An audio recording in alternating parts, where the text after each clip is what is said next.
$100,000 room downstairs for podcasts and stuff that, but we can't log into the text line.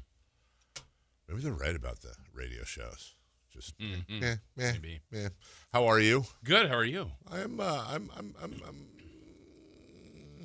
not doing good. Really? I'm just being honest. I'm doing terribly today. The good news is I popped up at about 1:30 and had something I hadn't had in a long time, which was that back of the neck migraine thing going. I caught it. That's the good news. So Where'd you put it? I put it back in its cage. Catch and release. Yeah. So I took a full big horse pill of verapamil, and I always take the heartburn meds with it because welcome to middle age. And you switched it with Provasic. Provasic. Yeah, I doctored I switched the samples. So you got to do that, otherwise you get terrible heartburn.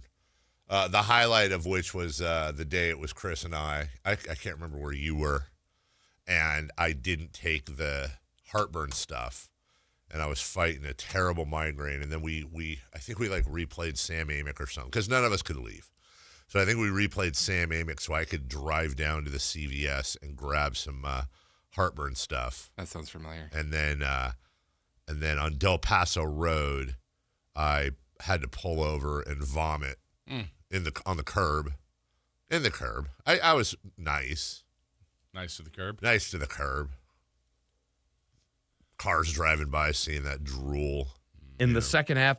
Yeah, in the second half. First half, they had us. Second half. Yeah. Curb vomit. Uh-huh. So, yeah, I had the curb vomit.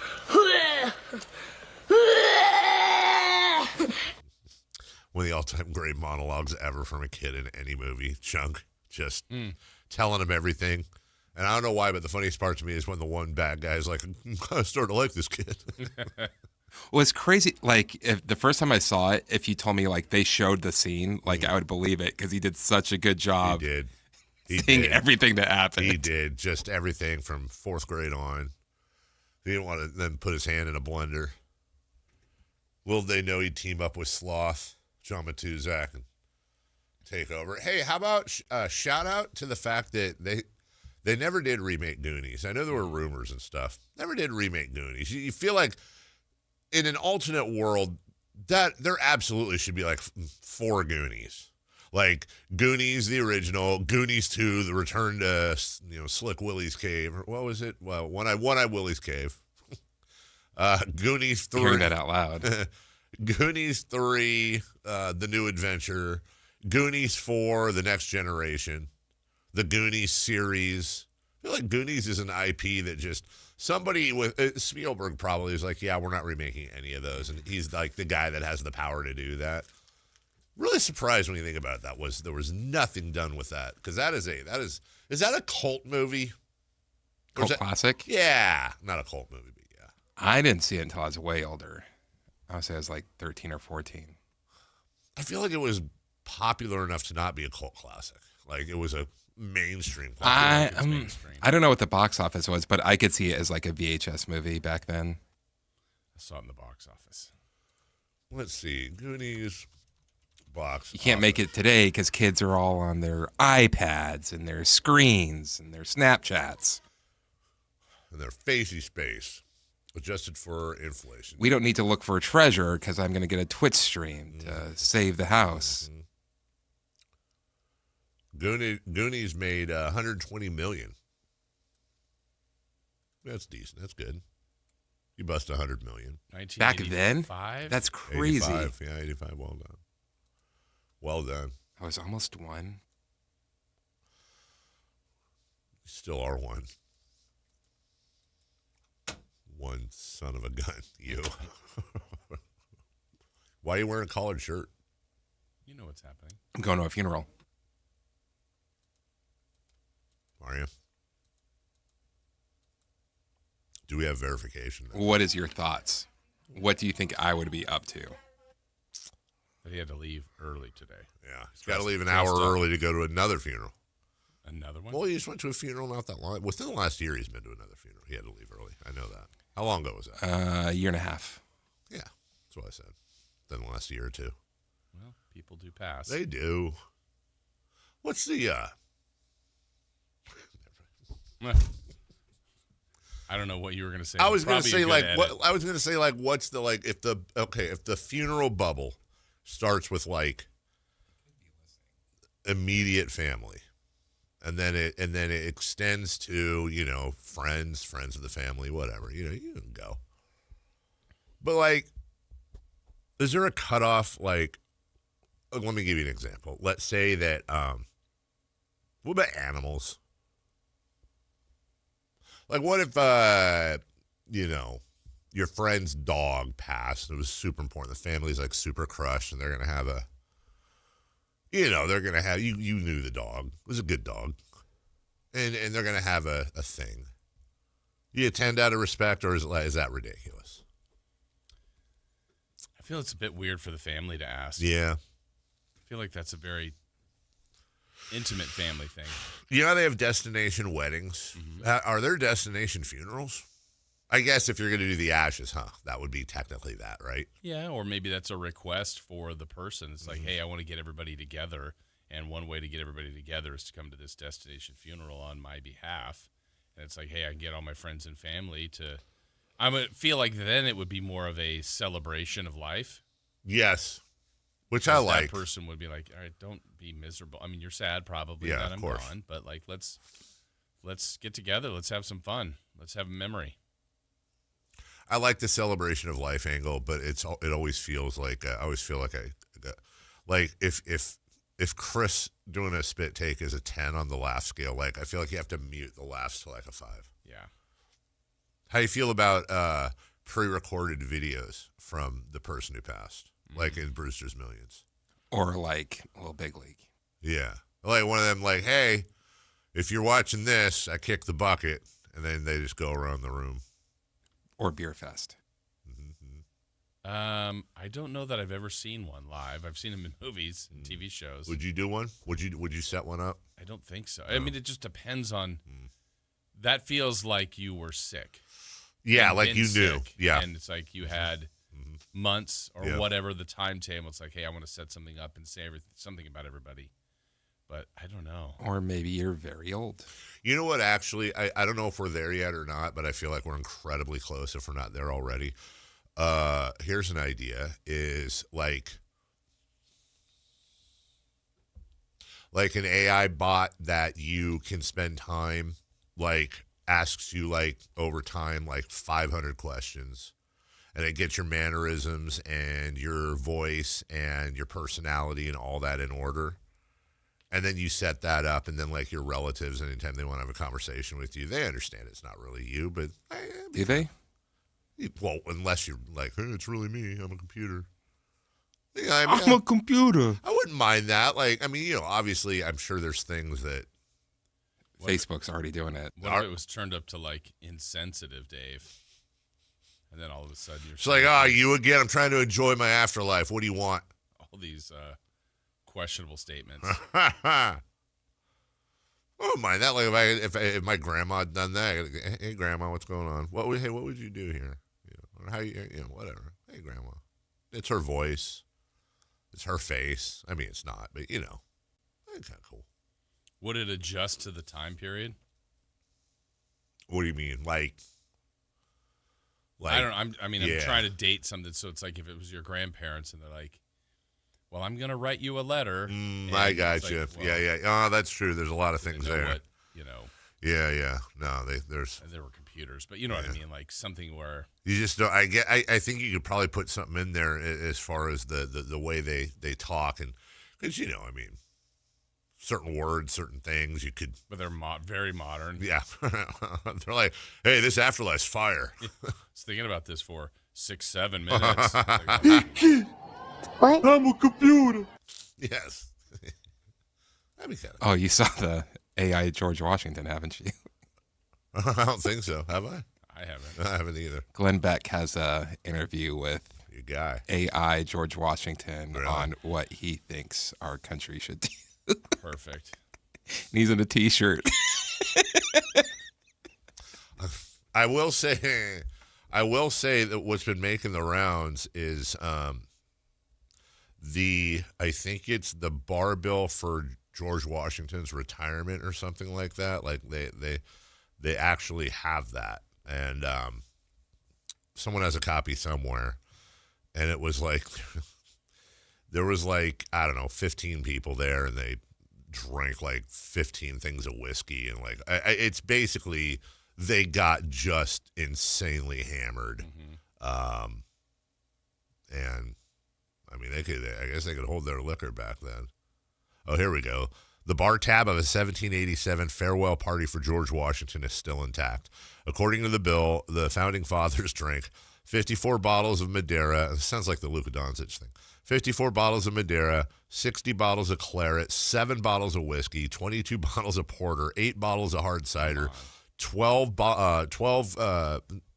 barrels of beer, and 7 bowls of alcoholic punch. There were 55 attendees. Ugh. Yeah, but they woke up and started drinking It cost back them then. $8. Yeah, for real. Adjusted for inflation. So yeah, so I caught the I'm a little drugged up today, and that's fine. Just be a slur a little bit more, but that's fine. But the real thing is, so I went and saw Tom yesterday. Oh, yeah. Tom Morton That's over at the real Hagen. thing. That's the real thing. And he had like, it was The kinda, game of golf. it was kind of funny because he had like a pro in training, like a teacher. Oh, okay. A pit? Huh? A pit? A pit? Pro in training.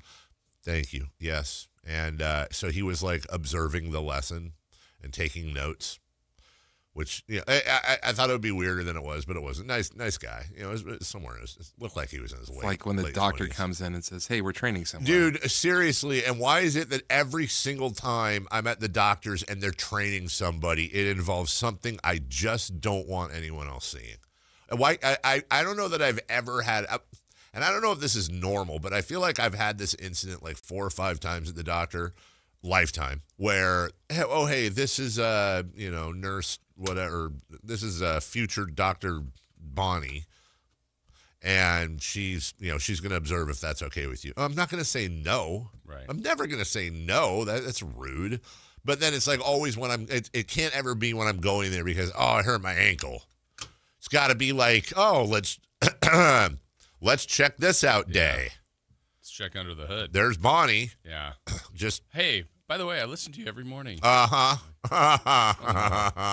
Oh, and one time I sent in a text and You did, sent back a bad response. yeah. Oh, easy, Bonnie. Let me put on my spelunking light. Lie back. This won't take long. Yeah. You won't feel but a pinch. Not a pinch. So that was fine. And Tom's so damn good at what he does. And he straightened me out pretty So quick. now you're on the tour. No, but what I did, I went home. I had to pick up Mason, and then it was my day to pick him up from school. And then I went and I just got a hair up the old, went and played 9 as it was dusking. But I'm doing something. I don't know what I'm doing other than just rapid degeneration of my body, but I am limping quite noticeably. I got this thing in my right knee that I'm having trouble walking, but I don't think it's from my knee. I think it's from my back because like my knee and my kneecap, like there's no pain there. Yeah, remember It's like on the outside of my knee. several months ago you thought, I don't know whether it was sciatica or whether Yeah. you're doing some therapy. And Yeah. Is that done or I is it think separate? no. I think I had been fine, and because I'd been working out and exercising a lot more, it kind of took care of itself. And that's the answer is just the more exercise, the better my sciatica is. But this one, I don't know if it's just the radiation of the pain or not, but it's like it's going down into my calf a little bit, and I can kind of I can't. It's not usually when it's full blown sciatica, I can feel it like a lightning bolt going from my back through my cheek, down my leg, and sometimes down to my foot. This one is really all knee, but if I move a certain way, I don't know if this makes sense. I can feel the connection to my back from my knee.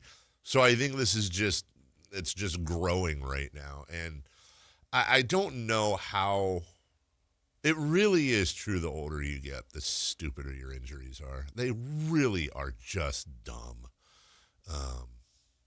So yeah, I'm a little gimpy today. Yeah. Nothing like waking up and like you slept fine, and you're like, "What did I do? What was I in a fight while I was sleeping?" Yeah, well, I woke up at one point, and of course, Gracie the dog was on my leg because she likes to do that. Just flopped over. So it's like when I'm waking up in the middle of the night, for a split second, it feels like my legs are in irons. Like I can't move my. And then I realize there's a dog on them, and you'd think she'd know by now because usually I'll realize it's her, and I'll just kind of pick her up or I'll move her off of me.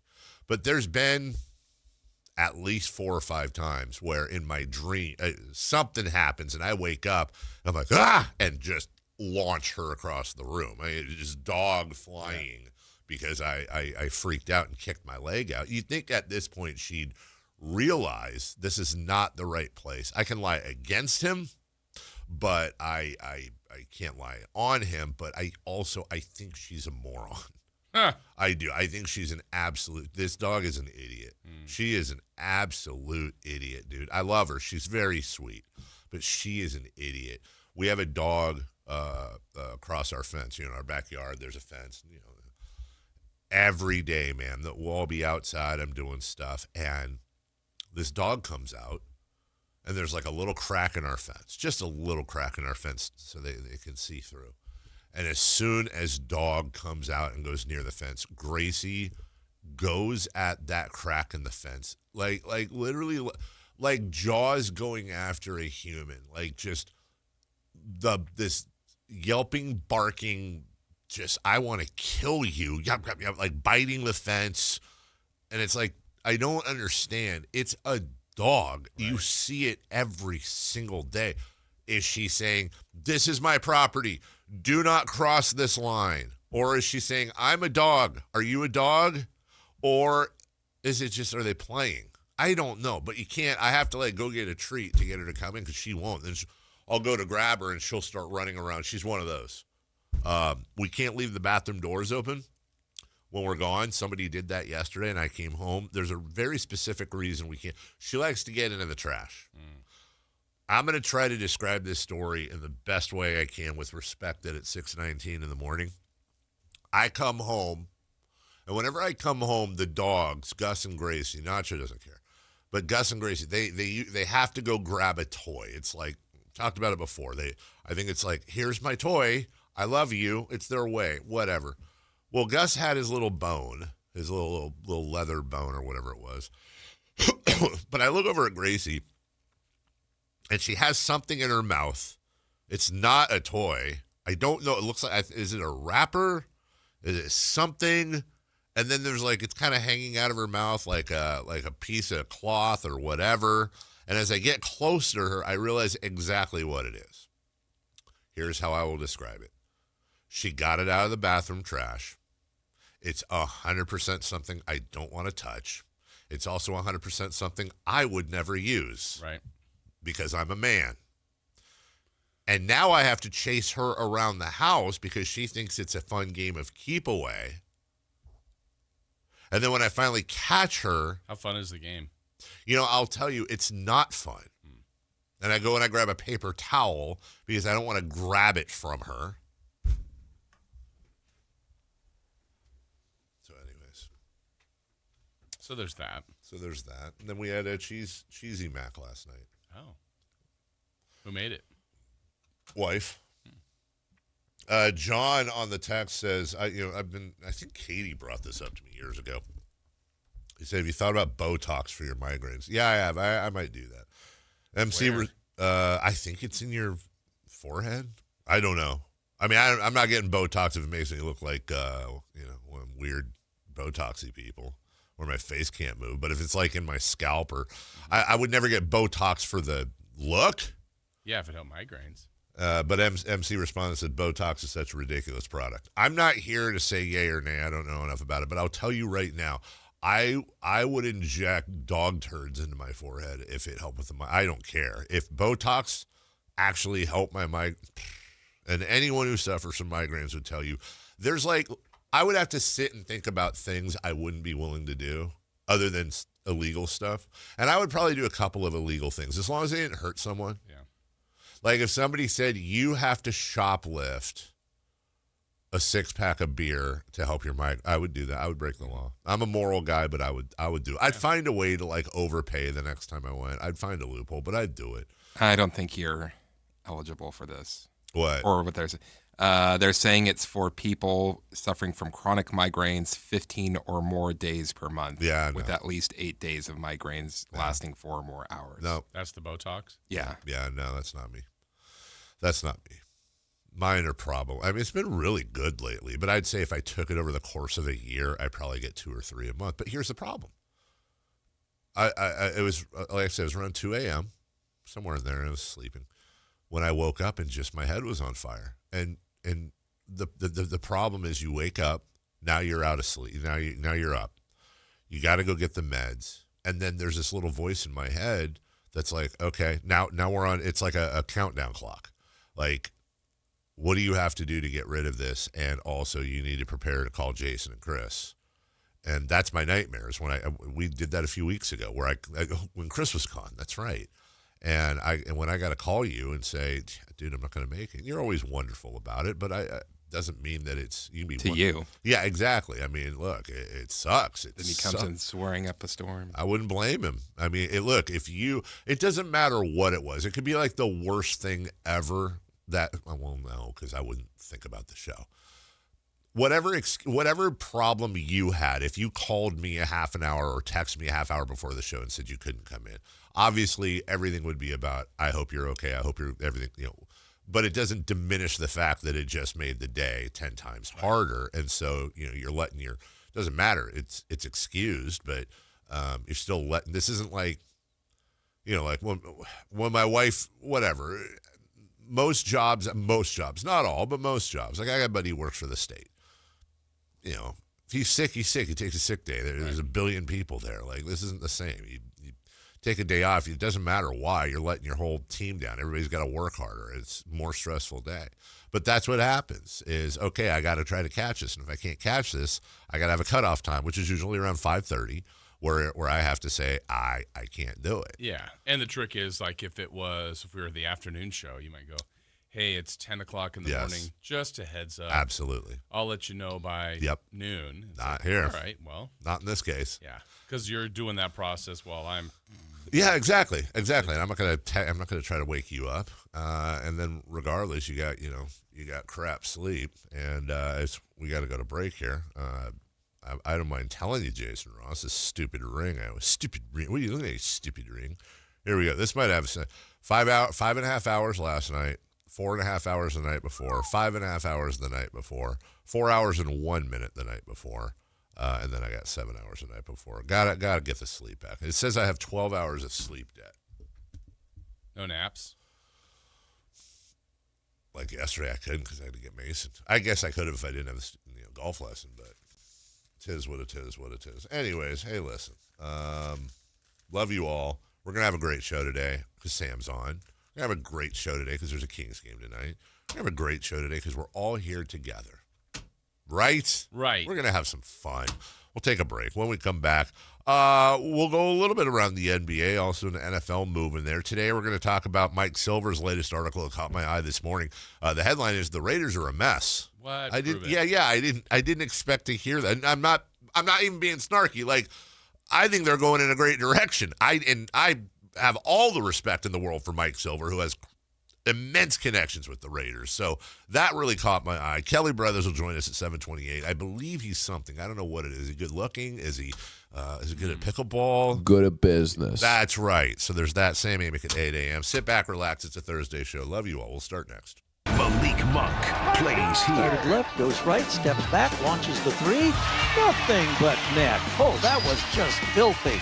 Oh, my, that was sweet. Sactown Sports is your proud home of the Sacramento Kings. I remember brushing my hair and looking down and thinking, oh my gosh, do I have any hair left? I used to look at women with thick, beautiful hair and think, why doesn't my hair look like that? My thinning hair is making me feel so old. If you want thick, healthy, gorgeous hair, then you need Hair Volume from New Nordic. With clinically proven ingredients like apple extract, biotin, and millet, Hair Volume nourishes your hair follicles to promote thicker, healthier-looking hair. Say goodbye to shedding, thin, and dull hair, and hello to thick, healthy hair with Hair Volume. Since taking Hair Volume, the shedding has all but stopped. Now, instead of being jealous of other women's hair, I have friends who are jealous of mine. My hairdresser couldn't believe the difference in my hair. Now she's using Hair Volume too. Available as a tablet or delicious gummy, Hair Volume is available online at Amazon and NewNordicUSA.com, or find Hair Volume in the hair care aisle at your local CVS. This is the story of the one. As a procurement manager for a hospital system, she keeps every facility in her network stocked and ready. That's why she counts on Grainger to be her single source for thousands of products, from disinfectants to lighting, air filters, and more. And with fast, dependable delivery, Grainger helps her keep every facility stocked, safe, and running smoothly. Call 1-800-GRAINGER, click Grainger.com, or just stop by. Grainger, for the ones who get it done. Jackson Hewitt knows taxes are complicated, and with multiple jobs and tax forms, they're like Sonata complicated. Our no surprise pricing keeps things simple. Jackson Hewitt does your taxes for only $149 or less. And since we know all the new tax codes, you could get thousands back. So what are you waiting for? Hurry. File with Jackson Hewitt today for only $149 or less, guaranteed. Limited time offer for new clients on federal returns. Participating locations only. Terms at jacksonhewitt.com/149. Golf to Go is brought to you by the Hagen Oaks Golf Super Shop. Here's Frank LaRosa. If you struggle with alignment off the tee, Golf.com's Zephyr Melton has a fix. If you aren't aimed where you think you are, you're putting yourself in a poor position before you even swing the club. Sometimes your brain will play tricks on you and make you feel like you're aimed one way when in reality you are aligned in a totally different spot. There are only two areas where you get to place your ball before you hit a shot: the green and the tee box. On the green, you always line up your ball when you place it down, so why not do the same thing on the tee box? Try pointing the logo or your Sharpie line down the target line. If you want to get your ball lined up even more precisely, try choosing an intermediate target in between your ball and the distant target, maybe a discoloration in the grass or divot, and then use that as an intermediate target. With that spot picked out, line your ball up pointing right at it. So long as you orient the ball correctly when you place it, you can swing away knowing you're aimed at your target. That's your Golf to Go. I'm Frank LaRosa.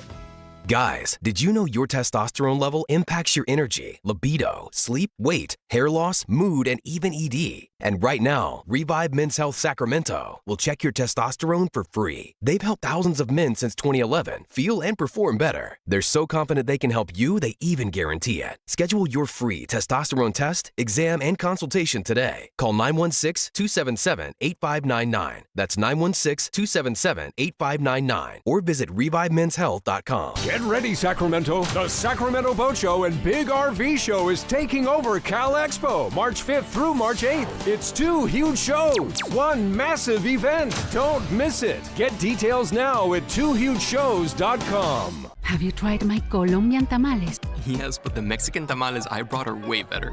Colombian tamales wrapped in plantain leaves are unmatched, you know. But the Mexican tamales wrapped in corn husks are the authentic ones. At least we can agree that they taste better with Pepsi. Without a doubt, tamales deserve Pepsi. No matter what tamales you love, enter for a chance to win a year's worth of groceries. Powered by Pepsi. No purchase necessary. U.S. residents 18 or over. Ends April 5th, 2026. Rules at pepsipromo.com/free groceries. Pepsi is a registered trademark of PepsiCo Inc. This is the sound of Lucy, staying on top of her spending. You see, even though she's buying a new pair of jeans, she knows that it fits within her monthly budget. Because Wells Fargo will send an alert if her balance drops below her set amount. Yep, nothing gets past Lucy. Or Wells Fargo, for that matter. However you make money work, Wells Fargo can work with that. Wells Fargo Bank, N.A., member FDIC.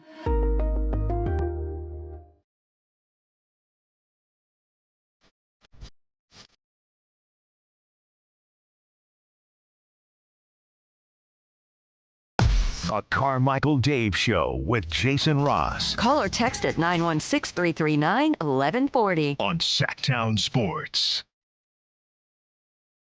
Well, I know what I'm going to be thinking about the rest of the day and obsessing on completely.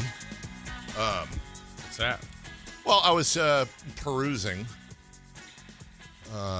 Twitter, as always, looking for stories, and I saw an old is a picture of Whitey Gleason from Fright Night Theater on Channel 58 that our guy Tony Harvey posted.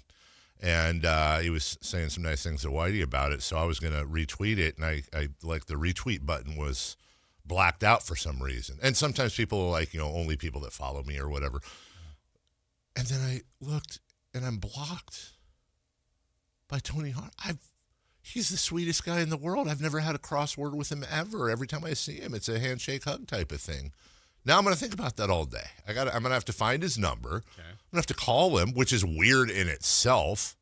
I'm hoping it's something where like it was in a group of people, and so that happens sometimes. I don't know if you know this. Huh. Tony? What? Big Leeds fan. Is he? It's so weird. Like, he's I love that guy. I'm hoping. Be like, what I do? Did I do something? I'm sure I hope. But I'm gonna be thinking about it for the rest of the day. Well, that's a thing. Also, we never do. We always when businesses do bad things, we mention them. Good at business. Bad ways. But we don't do enough, I think, when they do good things. United Airlines, which I've been flying recently over the pond. I switched from JetBlue. Is enacting a new policy. It says using headphones is no longer just considered proper etiquette. It's now a requirement on United flights. United says passengers who use speakers and refuse to wear headphones could be removed from flights and even face a lifetime ban. The airline says travelers who don't have headphones can request a free pair from flight attendants. And I'm like, when stuff like that happens, I go, okay, wait, am I missing a negative to that? Because that just seems so obvious and perfect. And I really can't find one. Like, first off, if you use a speaker on an airplane, you're just basically a horrible person. Straight up. There's no excuse. There's no situation where it's okay to use a speaker.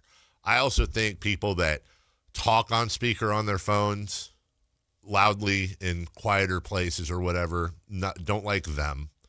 Now, look, I always give grace. I don't know. Maybe there's a hearing issue. I don't know. So I always try to convince myself that there's a reason they're doing this. They're not rude. They're whatever. But, or maybe they're FaceTiming a relative. I don't know. But the lack of self-awareness, especially on planes, is weird. I've never been on a plane where somebody used a speaker. But I haven't either. I can't even. Isn't that already a thing? But I guess it must not be. I can't imagine that. Like someone's just even if it's not a speaker, even if you're watching whatever you're watching on the TV and or on your phone, and you have the sound all the way up and is there no point where you're thinking, the guy? That's a speaker. Yeah, that's a good point. Maybe that's what they're referring to more. I'm thinking like they have like a portable speaker. Oh my gosh, yeah. Yeah. So that's awesome. I wish that would just get again, if I ever ran for president, that would be that. There you go. That's another platform thing with things that no one disagrees with. Ban all of that. Even Chris, can you see a negative to that? You're usually good at that stuff. You'll find the. But it's one of those things I've never experienced it. Yeah. So. Yeah. But I know if I did, I'd be annoyed. I'm like, why do they have this? But then also, I put my headphones. I have my headphones on the whole time, so I'm not really hearing anything. Not really anyways. aware. Yeah. And maybe like all of my trips have been just anarchy, and I have no idea. And then there's a 30 for 30 coming out that I can't wait to. I can't figure out if it came out or if it's coming out. I think it's coming out. It's called The Guru of Go. I think it actually came out. Yeah, that was like one of the first ones. Hank Gathers. Oh yeah, that's a long time ago. Okay, so then I saw it. I eat up every Hank Gathers thing I can eat up. If you're not familiar, Hank Gathers was arguably the best player in the country in college basketball back in 89, 90. I believe he led the NCAA in scoring 2 years in a row, and I think his final year he led in points and rebounds, led the country. Played for Loyola Marymount. He collapsed during the conference tournament, not the March Madness. He collapsed and died shortly thereafter, and then the team went on to just have this crazy, awesome run Bo Kimball, his best friend and teammate, would shoot every first free throw left-handed, and I believe he made them all in the tournament. They played defending champion Michigan and just ran them off the floor. I think they beat them by 30-plus. Jeff Fryer, who was one of their players, he was like 10 of 13 from beyond the arc at 40-something points. Just ran Michigan off, and I think it was UNLV or Duke who eventually beat them. I can't remember. It was too long ago. But I was thinking about it, like, and you kind of had to be there. If you weren't there, you don't. And I'm leaving stuff out. People help me out with this. But you had Len Bias, the number 2 pick from the Celtics, who died that night, going out and doing some stuff and died. Hank Gathers dying. Reggie Lewis dies. Yeah. Monica Seles got stabbed on the court. Sheesh. Magic Johnson's press conference with the HIV diagnosis. The O.J. Simpson chase. Drazen Petrovic in the car accident, Ricky Berry here. That all happened between 1986 and that happened in an 8-year period. And I know I'm definitely forgetting a couple of things. I that was such a weird time in the sports world. I mean, I don't even know what the world would be like if stuff like that. And there's been other stuff that happened before and after that was terrible and tragic and all that. And maybe it was just because we were of a certain age. But when I was watching the trailer for that 30 for 30, because yesterday was I think it was the anniversary of his passing. Hank Gathers. And he would have been 58, 59, which is crazy to think of because my memory of Hank Gathers is as a junior, senior at Loyola Marymount. But if you lived, like, 2 things are happening right now to people listening. Either you're aware of it historically, but you didn't experience it because you're too young. And if you did experience and go through that, you're like, yeah, that was a crazy, crazy time. I can't remember. I think Dale Earnhardt passing was, I want to say, significantly later. Yeah. I think that was closer to the 2000s. Yeah. But there was this thing. I mean, between Len Bias, Hank Gathers, and Reggie Lewis, 2 of those being heart issues, and then Len, of course, doing and the Celtics being affected by both of them. And Reggie was really kind of you had Larry Bird in the McHale era, which Len Bias was going to be the guy to take the torch out of Maryland, and then he passed, and then Reggie Lewis was kind of like the heir apparent, and now it's like when. Who was it that had some sort of heart issue and that went? Maybe it was Jeff Teague. I think was it Jeff? Not Jeff Teague, but that like a veteran. Basketball. Jeff Green. Jeff Green had a heart issue and ended up having a real. But I think there's a lot of people like me who lived through that generation that if you hear of a player having a heart issue, you're just like, dude, retire, please, please retire. Didn't Pistol Pete die around that time too? Did he? Did he die? And it was like a heart issue. And what was he, never diagnosed. 44 or something? He was playing on the court, wasn't he? Was he? I thought he was playing pickup. You're probably, I'm sure you're right.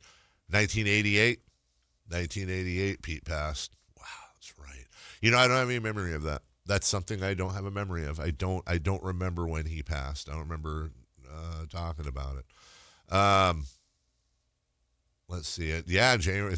Good job, Jason. January 5th, 1988, Pete Maravich collapsed and died of heart failure at age 40 while playing in a pickup basketball game in the gym at First Church of the Nazarene in Pasadena, California. An autopsy revealed the cause of death to be a rare congenital defect. His left coronary artery was missing. His right coronary artery was grossly enlarged and had been compensating for the defect. Wow. Imagine being there, like the honor of playing pickup with him, and then you see something like that. No, I can't. Good gosh. No, but to your point, I think one of the kind of a lost fact. One of the, it's not a fun fact, but it's a whatever fact. There's a very famous picture. So when Hank collapsed on the court, he was going up for a dunk, and there's a very famous picture of him going up and being above the rim and above all the defenders. I think they were playing Portland State, if I remember correctly, in the tournament, the WAC tournament. Anyways, and then he converts the basket, and he's running back. He starts staggering between the free throw line and midcourt, and then he collapses at midcourt. And so that shot, that dunk, I think it was a dunk, was really the last of Hank Gathers, and then he collapsed and he passed. Well, if you go back and you look at that, it's a very famous picture. If you go back and you look at that, there's like one or two Portland State defenders, I'm doing this off of memory, that you can see in the background, and one of them is Eric Spoelstra, which is, I mean, talk about, I don't know, I'm sure he sat for and talked about it. By the way, wouldn't blame him if he never has. Yeah. But very interesting to think about, you know, just like you talked about, the honor of playing with Pete Maravich. I mean, this guy was on the floor for that. And, the Patriots are going to release Stephon Diggs. That came over the wire. So you have a lot of people being released here in the NFL as that continues. And we're also going to talk a little bit later after the Knicks thrashed the Spurs in Madison Square Garden. The Thunder got a nice 3-point win over them, but not without a little bit of controversy from old friend Mike Brown. Now that the tanking talk has died down a little bit, we're now doing the whining and baiting for fouls talk. That's the complaint du jour in the NBA. We'll talk about that a little bit later. When we come back, Mike Silver says the Raiders are a mess. We'll talk about that next. Download the Sactown Sports app. Sacramento sports in your pocket. This is Sactown Sports 1140.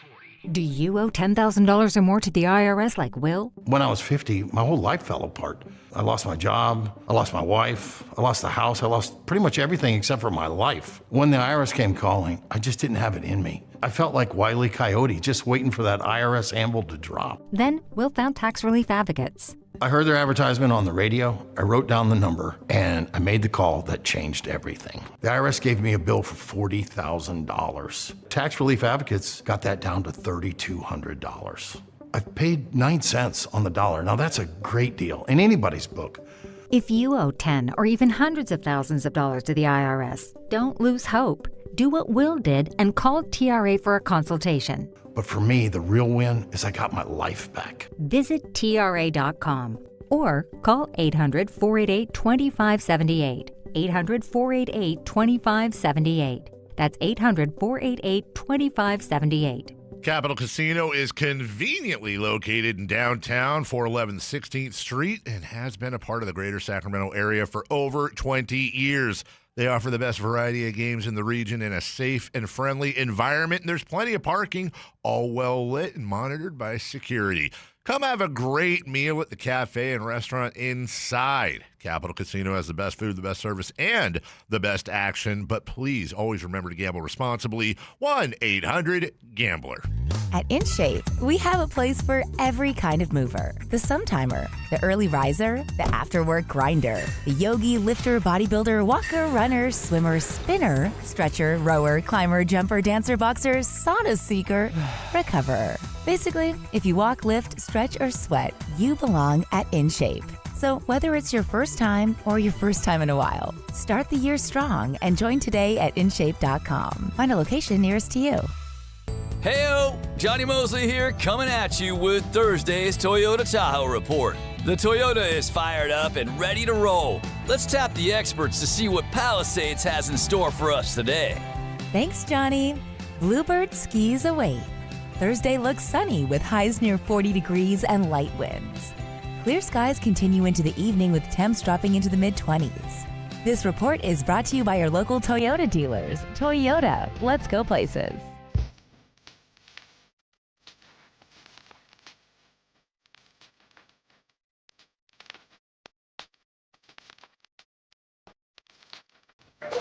Waking you up with the best in local sports. They just make it interesting, you know? It's the Carmichael Dave Show with Jason Ross on Sactown Sports.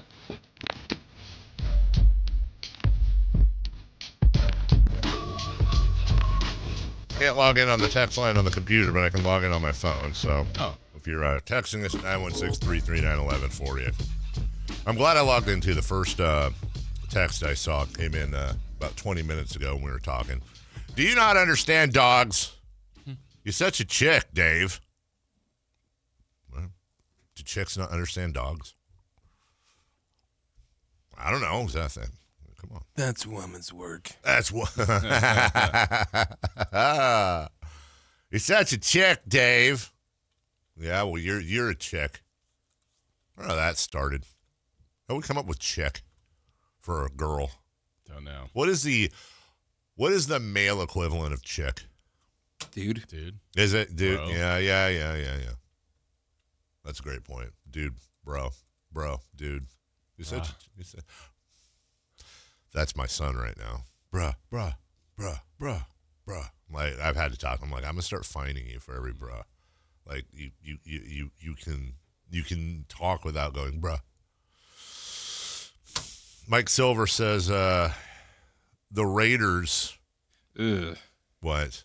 Found out why. Why check? Likely as a shortening of chicken, which had been used to describe children or young attractive women since the late 19th century. Wait, what? Read that again. Likely as a shortening of chicken, which had been used to describe children or young attractive women since the late 19th century. It gained popularity through jazz culture in the 1940s and became mainstream with the beatniks in the 1950s. So at one point in like 1884, someone's like, yo, did you see that chicken? Which also was used. No, that has no connection. I was like, that's a line from Young Guns when they were all on the peyote. See the size of that chicken? But then I'm not really comfortable. Well, I'm not comfortable with any of that, but also I'm really uncomfortable using the same terminology for young children and women. Yeah. Attractive. I feel like you should not have a word that is used for both young children and an adult. That seems a little wrong to me. Also, have you been following this? Have you been following this thing with the CEO of McDonald's taking the bite of the burger, and then everybody else kind of taking their thing? Well, I don't know if you've seen this, but A&W has weighed in, and that's my jam right there. A&W. There's a little bit of a problem though. Everything went well. A&W CEO is taking a bite of a burger. Everything went well, but I think there's one major issue. Alan from A&W here with, you heard about it. Here it is, the Teen Burger. We love this burger product. Okay, first off, the Teen Burger. I'm not. I don't. What the Teen Burger? Why is it called the Teen Burger, Jason? It's a team. Teen. TWEN. Okay. Which most people call a burger. I'm going to do a tasting right now, but this is actually my lunch. Okay, so let's good. see what we got going on here. Seems relatable. It has a unique bread that some people would call a bun, but really the star is what's inside. It's funny. I mean, we've got the lettuce, which is green, and pickles, which make it taste pickly, It's like and the me trying teen it. sauce. Okay. Okay. Hold iconic. on. Sorry, I talked over that. I just want to go back here real quick. You got the pickle, the lettuce, and what? The iconic teen sauce. So this thing is what? Make it taste pickly, and the teen sauce. The iconic teen sauce. Okay. Now, that's A&W Canada, which everything might have a different meaning. Somebody's getting paid a lot of money, man, to look at that and go, look, I'm sure there's a story behind it. I'm sure it's a fine story. I'm sure it's a very understandable story. But when I'm seeing some dude talking about the teen sauce on his teen burger, I just don't feel comfortable about that. Okay. I feel like we could have come up with better names. Probably, but does it? Do you know where A&W was started? This shocked me. Well, I'm going to go with Canada. No. No. Los Angeles? No. Modesto. Getting closer. Sacramento? No. Fresno. Stockton? Right around it. Galt? Manteca. You're all around it. Ripon? Lathrop? Escalon? A little bigger. Angels Hanford. Camp? Oh. Modesto? Wait, you said Modesto? Merced? No. A little north. Merced? Modesto? North of Modesto? Yes. North of Stockton. Galt? South of Galt. Between Galt? Oh, Grove? Lodi. No, that's Lodi, California. Wow. Let me tell you something. Between starting the A&W chain and Creedence Clearwater Revival having a song stuck about there. Lodi, they were stuck there. Again. You know what? Lodi might have the best tiny town to pop culture ratio in the country. Yeah. I want to say it's a different Lodi for the song, though. No. I think it's Lodi. I think the original lyrics were Lodi, Ohio. I thought they were from here. The greater Sacramento area. The song describes the plight of a down-and-out musician whose career landed in playing gigs in the town of Lodi, California. Oh. After playing in local bars, the narrator finds himself stranded and unable to raise bus or train fare to leave. John Fogerty, the lead singer, says, Lodi was just a title for a long time. The inspiration was those trips with my dad to those small towns in Central California, a place I felt very warm and special about. That must be just some propaganda I heard from Ohio people. You know, I've done that. I've had people tell me a story. I'm like, I take it as gospel, and then I tell it someday, and everyone's like, "What? You idiot! Yeah, That's not right at all." That's exactly right. You're dead wrong. Mike Silver is a very connected journalist and a friend of the station, as a matter of fact. And he's covered the NFL, and he's covered the Raiders for a long time as part of that. And I'm really confused. Like, we talked about this just yesterday, the day before. Like, on some people will tell you Crosby, like, what was it? It was JT the Brick, and then I couldn't find the other journalist at some dinner. And JT comes out and is like, yeah, Max is staying. He's here. He's in the facility every day.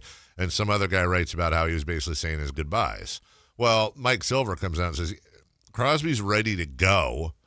There's plenty of outside interest. The Raiders are looking for a Micah Parsons type deal, which is multiple firsts, and what's his face, the Pro Bowler from Dallas. And the difference being Micah Parsons is 25, 26, Crosby's 29 coming off of surgery. They're not going to get, if they get a Micah Parsons deal, good for them, but I can't imagine they're going to do it. And the other part that Mike points out in his article is that with Tom Brady living in Florida and basically having full control of the organization given to him by Mark Davis, he lives in Florida, he's got his Fox job, all that stuff. But his longtime partner, collaborator, whatever, Alex Guerrero, is back and in the building, and according to Silver, it wields a lot of power, including, either intimating or flat out telling employees, hey, if you don't do this, you're gone. And if Alex Guerrero, if that name sounds familiar, this is a guy that there were some serious issues with some say that was the beginning of the end for Brady and Belichick, because Belichick booted him off the sidelines. Guerrero was on the sidelines. And I don't know what it is, but every once in a while you hear about, whether it's actors, musicians, even athletes, that there's somebody that has like this weird power over them and ends up being more than a bigger part of their life than they really should.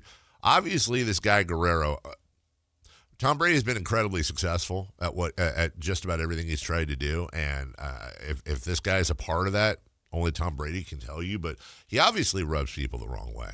And multiple locations now. Multiple locations, and I would just sit back if I was talking to Tom and say, "Look, dude, you know what you're doing. I'm the last guy to question your success rate, but can you just explain what does this guy do positively that outweighs the negative fallout?" Yeah. And I'd love to hear you be in our building more often. Yeah, exactly. So keep an eye on that, and hopefully the Raiders. Hopefully, I'm not saying it's hyperbole. I trust Mike Silver implicitly in what he reports, but hopefully that's just a blip, and they're able to figure it out rather quickly. Hope so for them, because they need a quick turnaround, overhaul. They really do. We'll take a break. When we come back, top of the hour. A big loss in the world of sports yesterday as Lou Holtz passed away, with the Kings playing Zion Williamson and the Pelicans tonight. We'll take a look at that as well from a distance, if you will. Shout out Bette Midler. We'll take a break. We'll come back with that next. The only place you'll find Keegan Murray is Sactown Sports. Out to Keegan Murray, straight away for three, and Keegan knocks down the triple. Hey Sacramento, it's Keegan Murray, and you're listening to the home of Sacramento Kings, Sactown Sports. Your local sports leader. This is the story of the one. As a safety manager at a manufacturing plant, he does everything he can to keep his coworkers safe. From finding ways to reduce risks to keeping safety supplies in stock. And for that, he relies on Grainger, Grainger offers a broad range of quality products and next-day delivery, so he can always play it safe. Call 1-800-GRAINGER, click Grainger.com, or just stop by.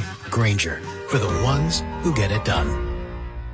If your business depends on reliable vehicles, it's time to upgrade your fleet at myelkgrovechevrolet.com. We specialize in fleet pricing, bulk discounts, and fast approvals, so your team stays on the road and on the job. From work, trucks, and vans to fuel-efficient sedans and SUVs, we have the inventory, service, and financing to keep your business moving. Call or visit myelkgrovechevrolet.com today and ask about exclusive fleet savings. myelkgrovechevrolet.com. Driving business forward.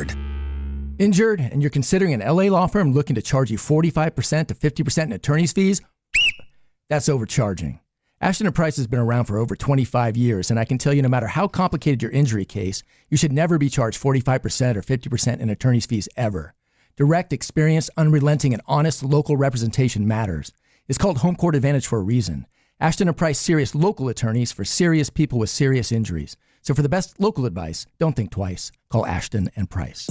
Yo, Arby, Zoe, group selfie. Ooh, nice new iPhone 17, Drewski. Let's do a triangle formation. I'm in front. With the center stage front camera, everyone fits in the shot. He got it at T-Mobile. But switching takes forever. Not anymore. Now you can switch to T-Mobile in just 15 minutes. Focus, people. Nail your pose. And you get a new iPhone 17 on them. No way. Yes way. No way. Yes way, guys. Switch to T-Mobile and get iPhone 17 on us. And right now, we'll pay off your old phone up to $800.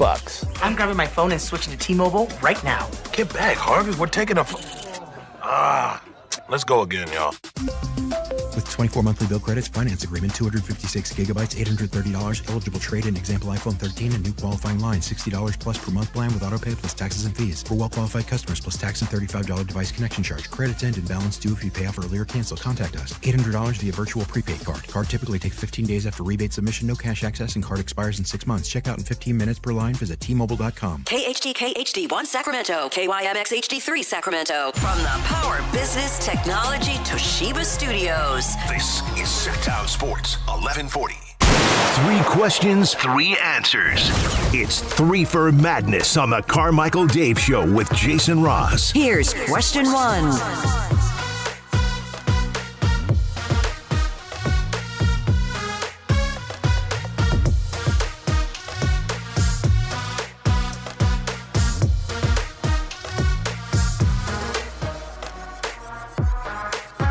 Kelly Brothers joining us at 7:28. Good at business. He is. You know what? He is, Chris. In the meantime, we have a fun 3 for Madness set up for you. Question 1. This is fun. Yesterday, Lou Holtz passed away at the age of 89. Okay, that's not a good lead-in. You can't say this is fun and then somebody died. Oh, sorry. All right. The segment is fun. The subject matter. Go ahead. Yesterday, Lou Holtz passed away at the age of 89. Do you have a Lou Holtz memory, and who do you consider your coach of your childhood? Coach of my childhood is Bobby Bowden. That's okay. easy. Your guy. Easy for me. That's there will never be another coach that I worship more than I worshipped Bobby Bowden, and that is the easiest answer I can ever give to any question ever. But when it comes to Lou Holtz, I can't tie it to a specific memory, although I'm sure I could take a look and find several examples. So I've mentioned my childhood best friend, Brett, before, who made an appearance on this show a couple From the weeks. bathroom. From the bathroom, it turns out. And he and I were diehard sports fans growing up. He was the guy that, anytime we played, I was an FSU fan. He was an LSU fan. Now a Michigan fan. He converted, but no ties to it. I had ties to FSU through my parents. He just enjoyed watching it. He grabbed a team. And so anything we'd do, he used to have this game called Marble Madness, and we would play it. It'd be FSU versus LSU. Like anything we did was this guy versus this guy.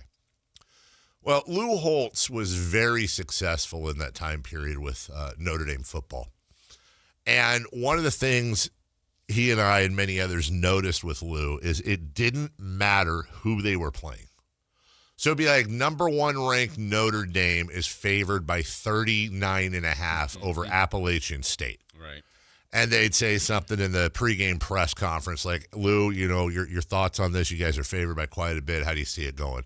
And Lou would spend 10 minutes being like, I don't know what the bookies are thinking. I don't know what Vegas is thinking, whatever he'd say. This is a very, very good team we're about to play. And if we don't have our cards and our ducks in a row and our cards straight or whatever, I'm getting choked up. We're going to walk away losers. And he would, he would always just pump up the other opponent, which of course he's not going to go out there and say, yeah, we're going to kick their asses. Right. That's just coach speak. But he would do it so convincingly and so over the top that it almost was comical. Yeah. So my buddy and I can't think we're the only ones, we coined the term Holtzing that we still use to this day.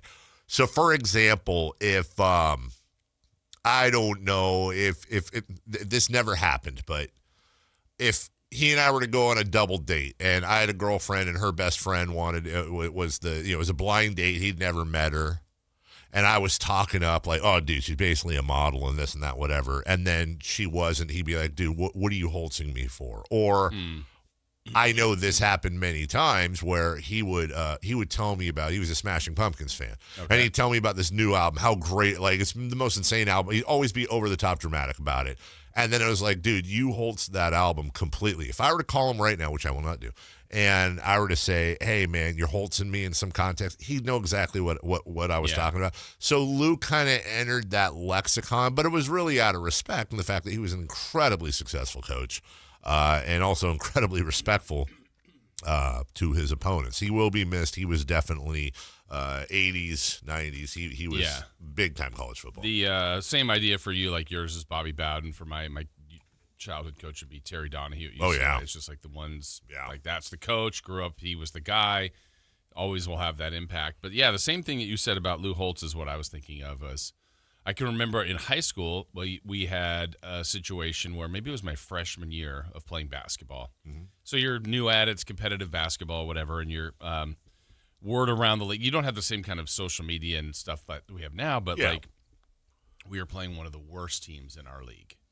And I remember our coach did what would be equivalent to what you're saying. You're Holtzing us. Yep. But he laid out this whole thing about, I think if I remember right, it was Costa Mesa. Okay. And it was like they were – like their record was terrible. I think some of us maybe at practice like, oh, well, we're going to beat Costa Mesa. And somehow word got to him, and then he laid out like this kind of speech, like if you this team does this. It's like, oh, maybe we I don't know, maybe we had our information wrong. Like we were like that. Oh, they're really, and then we won by like 60. Really? But at the beginning, he switched it on us. His influence. But it was at the same time of like Holtz doing the same thing. Like we're playing Liberty, and we're favored by 50. It's like these guys are. If we're not ready, and I'm like, then you won by 50. He was a psychologist. But that's why I always think of him about that. I wish I'd grown up in the time of John Wooden. Me too.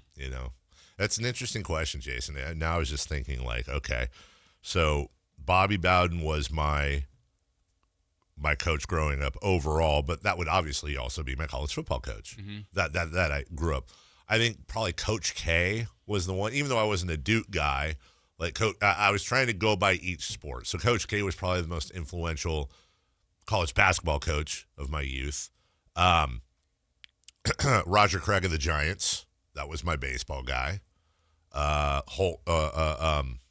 Bill Walsh was my football guy, and then I would say it was a split between Casey Jones of the Celtics and that run and then Rick Adelman later on.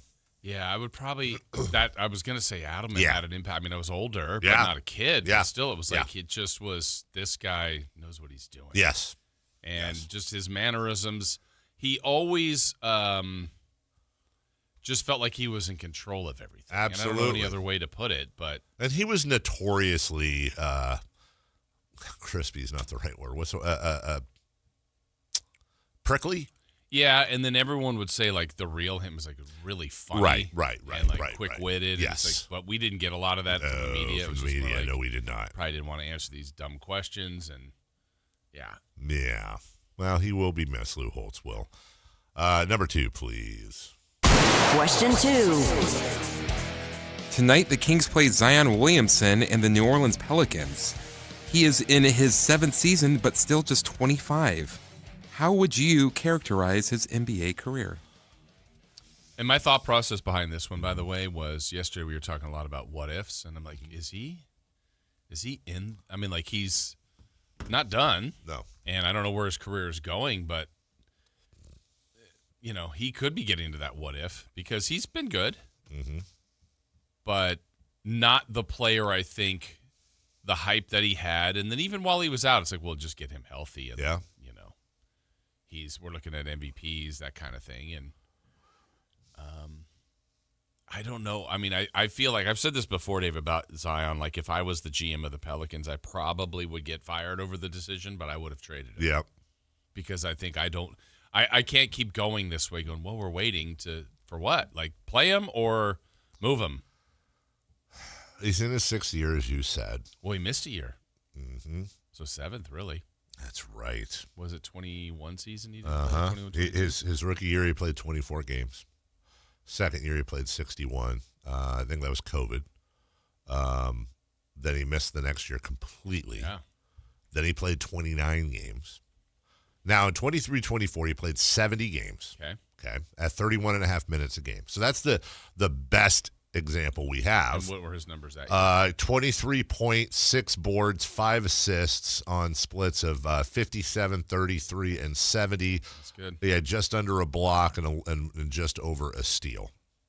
It's very good. It's all-star numbers, or close to it. Then he played 30 last year, and he's played 46 so far this season. He is kind of in a what-if for me. He really is, because this is a guy that his second year in the league when he played 61 games. So it's not 80 or 70. That's a good sample size. He averaged 27 points, 7.2 boards, 3.7 assists, and a steal. Like imagine if he was here. Yes. Like, we get the one, you get the hype, it's Zion. Yeah. We're all going nuts for him. Yeah. And then you see what he's doing when he plays. But we're also now far enough in where there would be so many people that would be like, I'm done with him. Yes. And then you go, wait, he's 25, though. I don't know. It's easier to say I'm done with him and move on, or I'd get rid of him. But when you're in that position, I don't know what you do. Is it possible? I'm looking here right now. Joel Embiid missed his rookie year. Then he played 31 games. Then he played 63, 64, 51, 51. He's hovered right around 60-ish, but he played 39 2 years ago, 19 last year.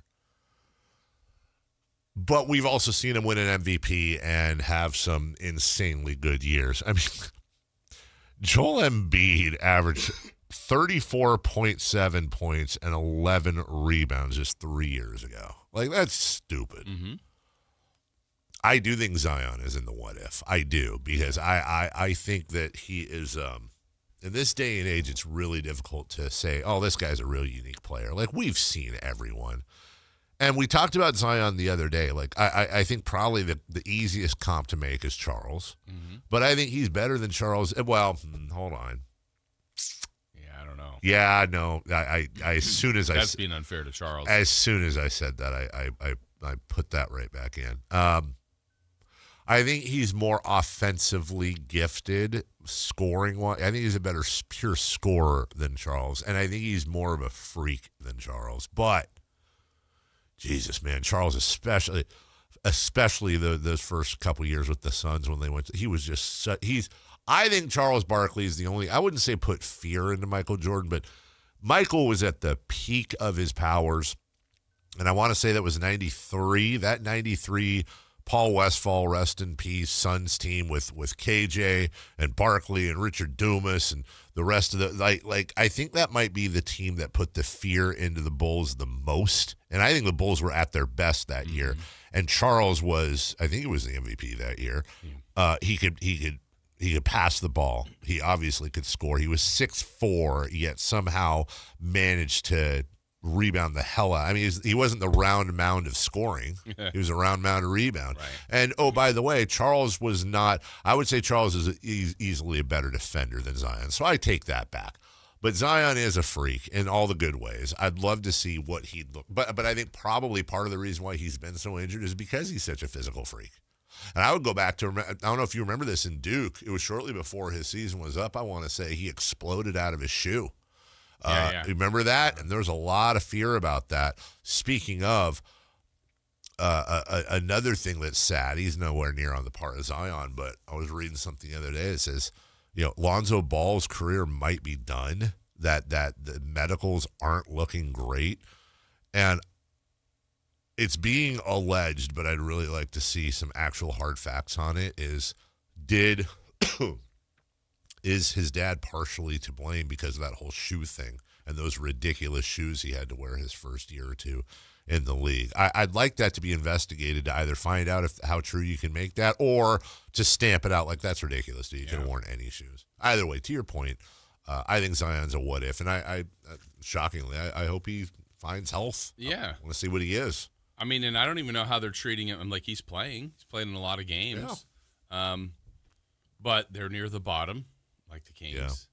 Yeah. And I just, he's paid well. There's bigger contracts, but I feel like, New Orleans has gone this far and invested this far. They're probably going to wait it out and figure out what they got. Still can't believe they're giving that pick up.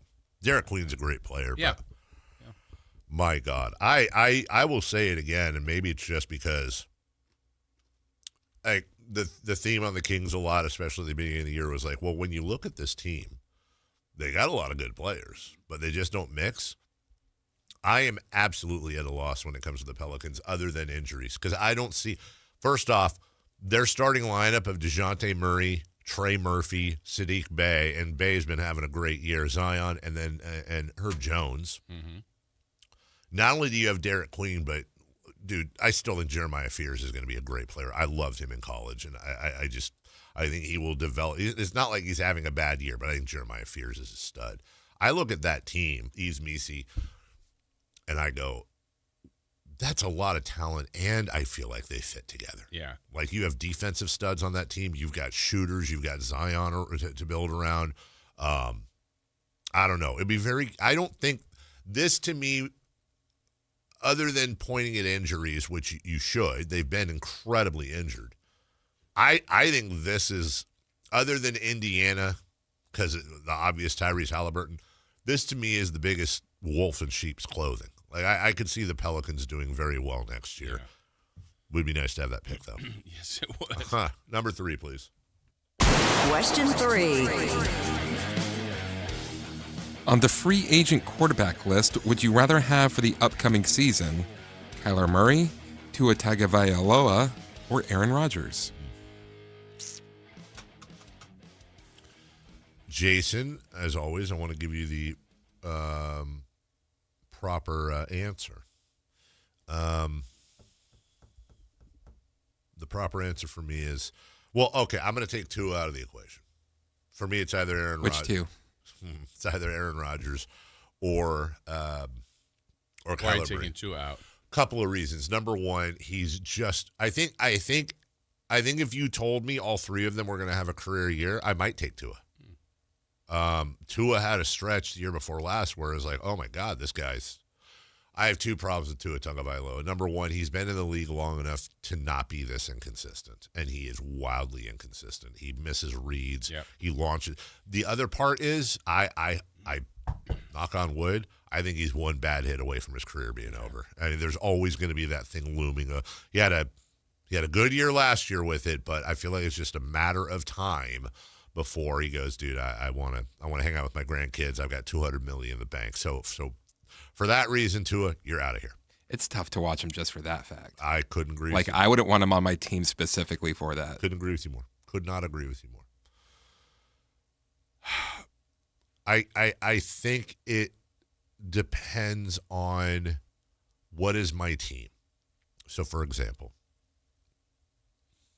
if I'm John Spytek, the GM of the Raiders, and I've decided to trade back with that number 1 pick, I would probably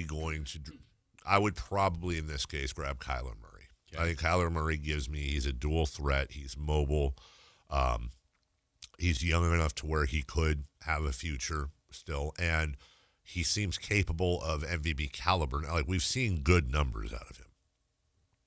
But if I'm a team that's not in rebuild mode, if I'm a team that has some good, solid receivers and an offensive line, and I'm really trying to make some noise this season, I'm probably taking Aaron Rodgers. I think Aaron Rodgers, I would be mildly surprised if he doesn't go back to Pittsburgh. And I understand that he's aging, and he's not the Aaron Rodgers we all grew up with. Excuse me, but there is some talent on that team. But I want to be really clear here. His backfield last year was Kenneth Gainwell and Jalen Warren. No offense to them, but okay. Mm-hmm. His receivers are DK Metcalf, who is not, he ain't Seattle DK Metcalf, but still managed to put up 850 yards. His old friend Marquez Valdez-Scantling, who is fine. Look, you need him as a third, fourth receiver. Great. And Calvin Austin. Freiermuth. Right, and Freiermuth, the tight end, is fine. I would love to see what Aaron Rodgers could do, and I could be wrong here, but I would love to see what a healthy Aaron Rodgers could do, and he was fairly healthy last year. Like, for example, what if Aaron Rodgers was the quarterback of Dallas last year with the receiving help they have? What if Aaron Rodgers was the quarterback of the Lions? I'm not saying they do as good or better than. I think he would have done a lot, but I think Pittsburgh needs to do more to help him out. But I think Aaron's the guy that if I'm trying to make noise this year, that's the dude I'm going to go with over Kyler. Yeah, I was with you, too, as far as getting it down to 2, and that's I would not take Tua out because of his injury, though it's a factor. The inconsistency, you're right on with that. I think I would put him third, almost a distant third.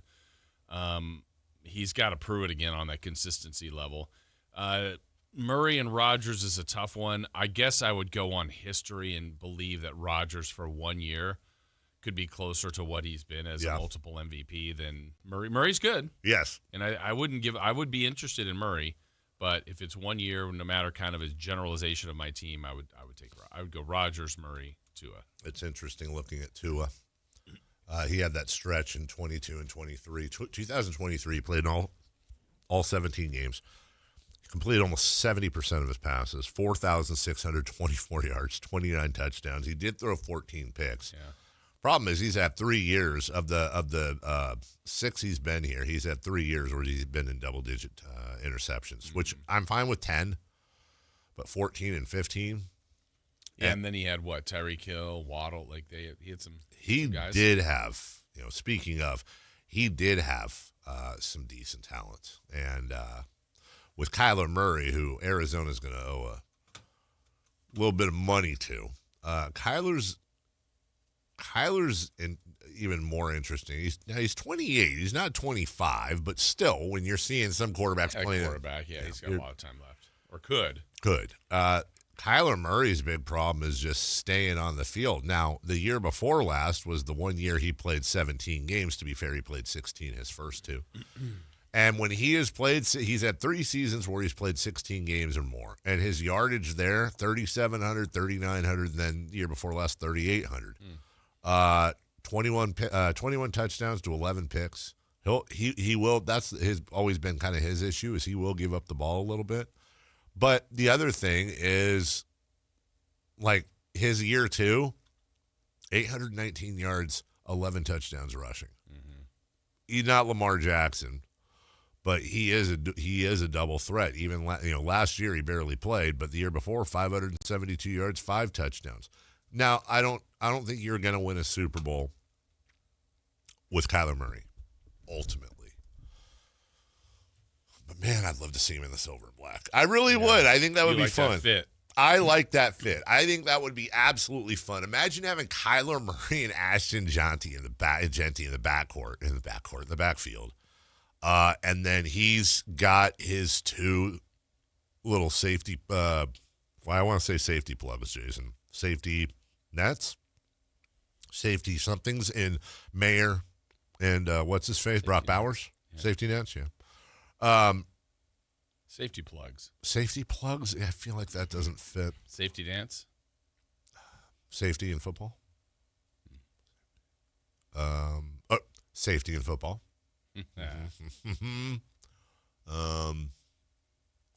Safety dance. You got me. I don't think there's any other safeties. Deposit box. Pin. Safety deposit. Oh, pin safety. Safety dance, safety pin, safety and safety. That's our Mount Safety more. Safety by the bell. No, I can't allow that. I'm sorry. Because then you got to allow like Safed Off with Nick Cage and John Travolta. That's not going to work. Safety dance! You can dance. You can dance. Everybody look at your pants. Interesting note from Aaron. If the Raiders were to trade down and they were to sign Kyler Murray and he played for the Vegas Raiders, you just walk across the strip and play a dual sport for the A's in a couple of years. You could gamble. Well, you could do that too. Yeah. You could play for the Raiders, play for the A's. Hasn't that kind of been a rumor about him going to the Raiders for a bit? The A's actually going to the A's, you mean? The A's came out yesterday and said, yeah, we're always open. His baseball reps, which I guess he has baseball reps.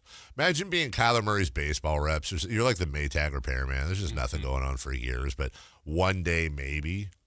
If you're Kyler Murray, do you think... The phone's ringing. Yeah. Be a fun second career. Start now. See if you can get to the majors, play a few years there, play longer than you can in football. Murray. Why did you choose football? Huh? Why did you choose football? Well, I can give you 170 million reasons. You don't think he would have been paid to be? I don't know. I don't know how good. I mean, I know he's a first-round pick. I know that.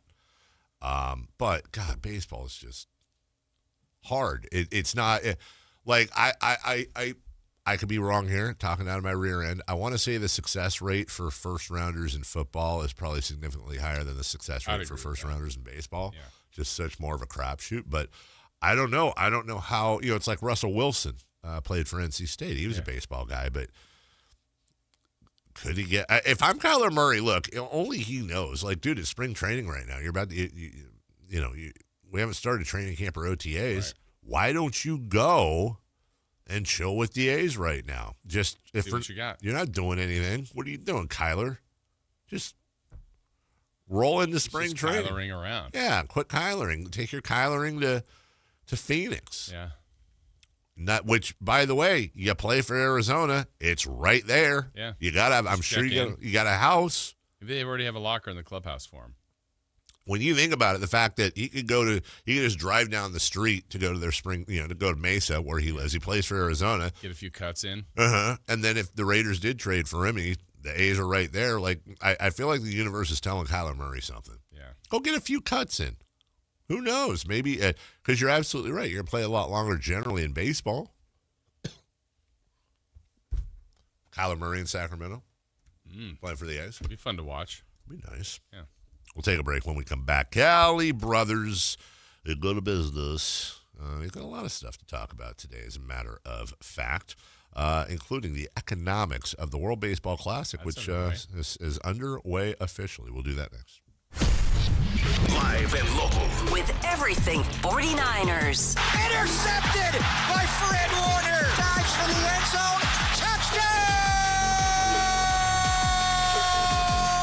San Francisco! Lob ball. George went up and caught the ball. Touchdown! The 49ers play on Sactown Sports 1140. At Fisher Investments, we may seem like other money managers, but we're different. Are you really that different than the rest of us? We are. As a fiduciary, we always focus on what's best for our clients. What services do you offer besides investing? We have a team of specialists in financial planning, estate planning, and more. Your clients rely on you for all that? Yes, we ensure clients receive unparalleled service at every step of the relationship. Okay, but you still sell commission-based products, right? No, because we believe that's a conflict of interest. We prioritize service over sales goals. So, then how do your fees work? We have a simple and transparent fee that's a percentage of our clients' portfolios. So we do better when our clients do better. Wow, we're more different than I thought. At Fisher Investments, we're clearly different. Learn more at FisherInvestments.com. Investing in securities involves the risk of loss.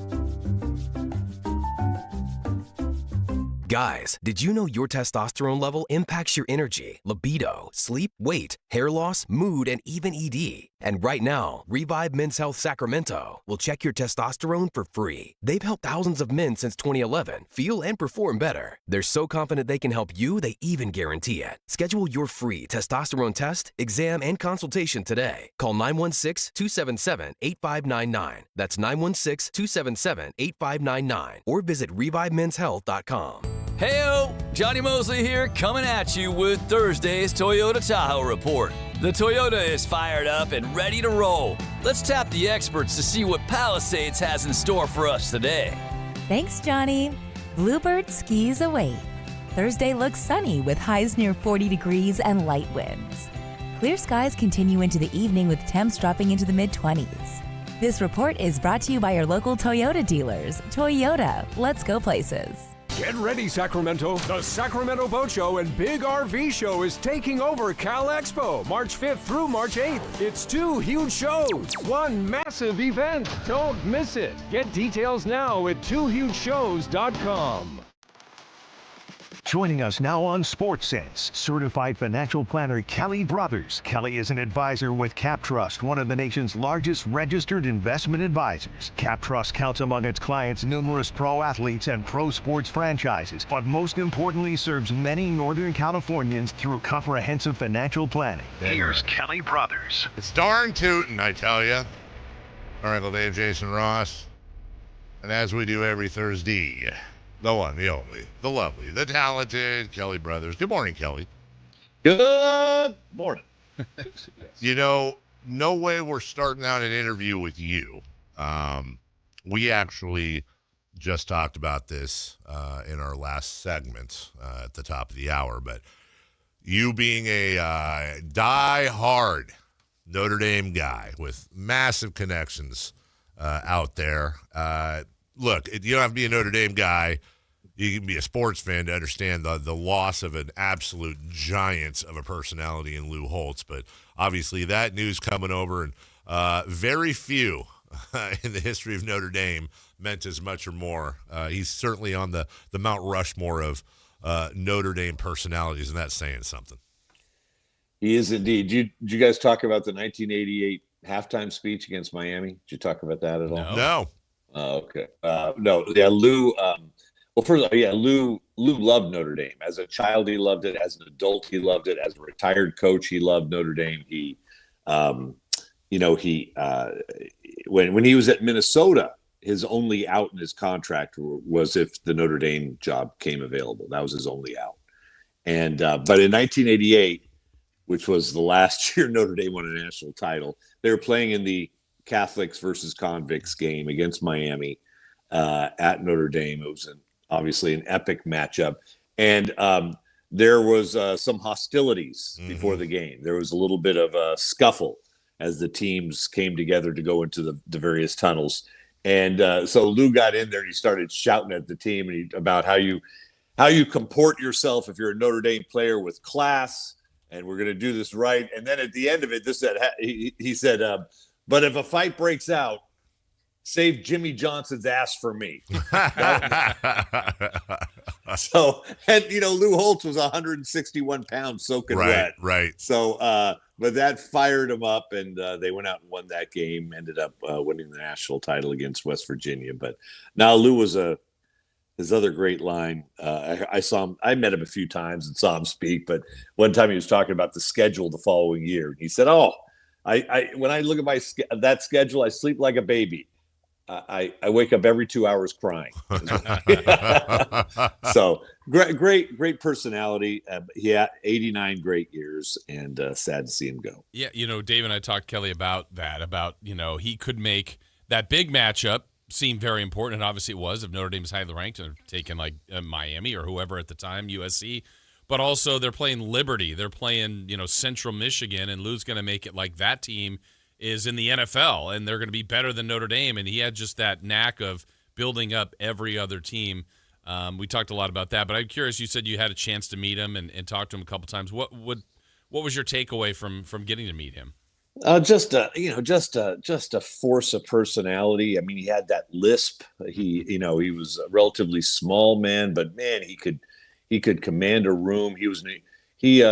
Marcus Freeman's talked about what a great, how he just went out of his way to say, Marcus, you belong here, when no one knew if Marcus belonged or not as the coach at ND. So, even though he only won one national title, he finished number 2 in the country twice.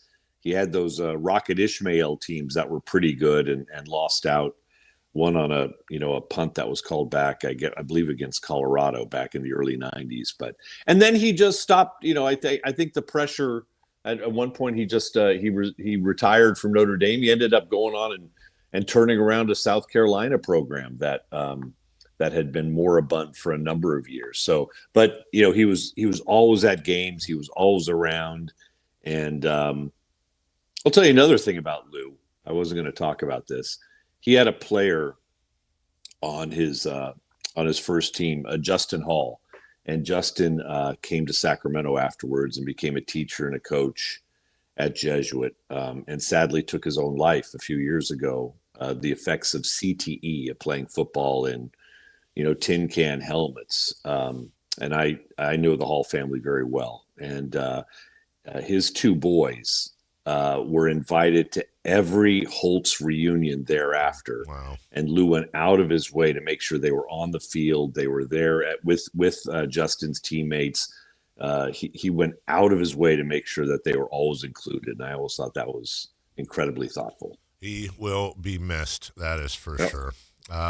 Kelly Brothers joining us. Kelly, the World Baseball Classic is underway.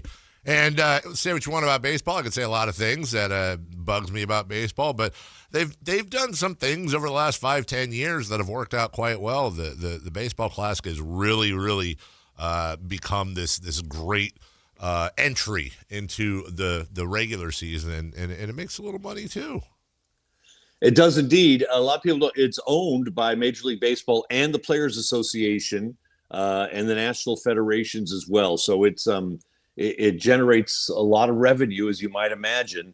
This is every major sport is trying to push internationally. Mm-hmm. This is baseball's opportunity to really showcase itself in Asia and Latin America. Interesting that Puerto Rico is separate from the United States, probably because there's so much talent that comes out of Puerto Rico. But it's a partnership.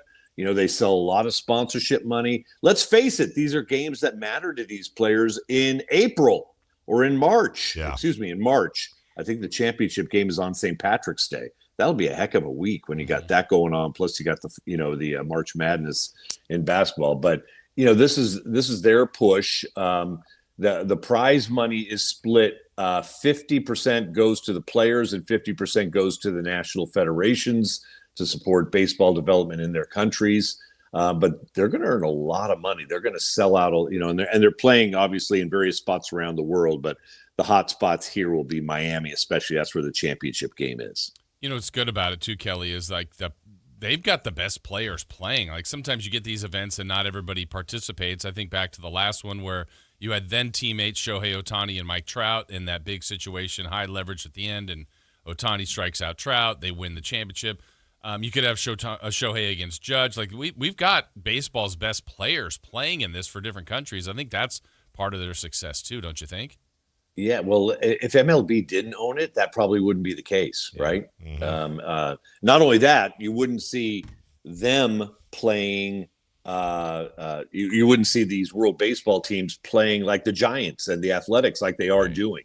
So MLB owning it is probably the only way that this could work, and they have very strict pitch counts.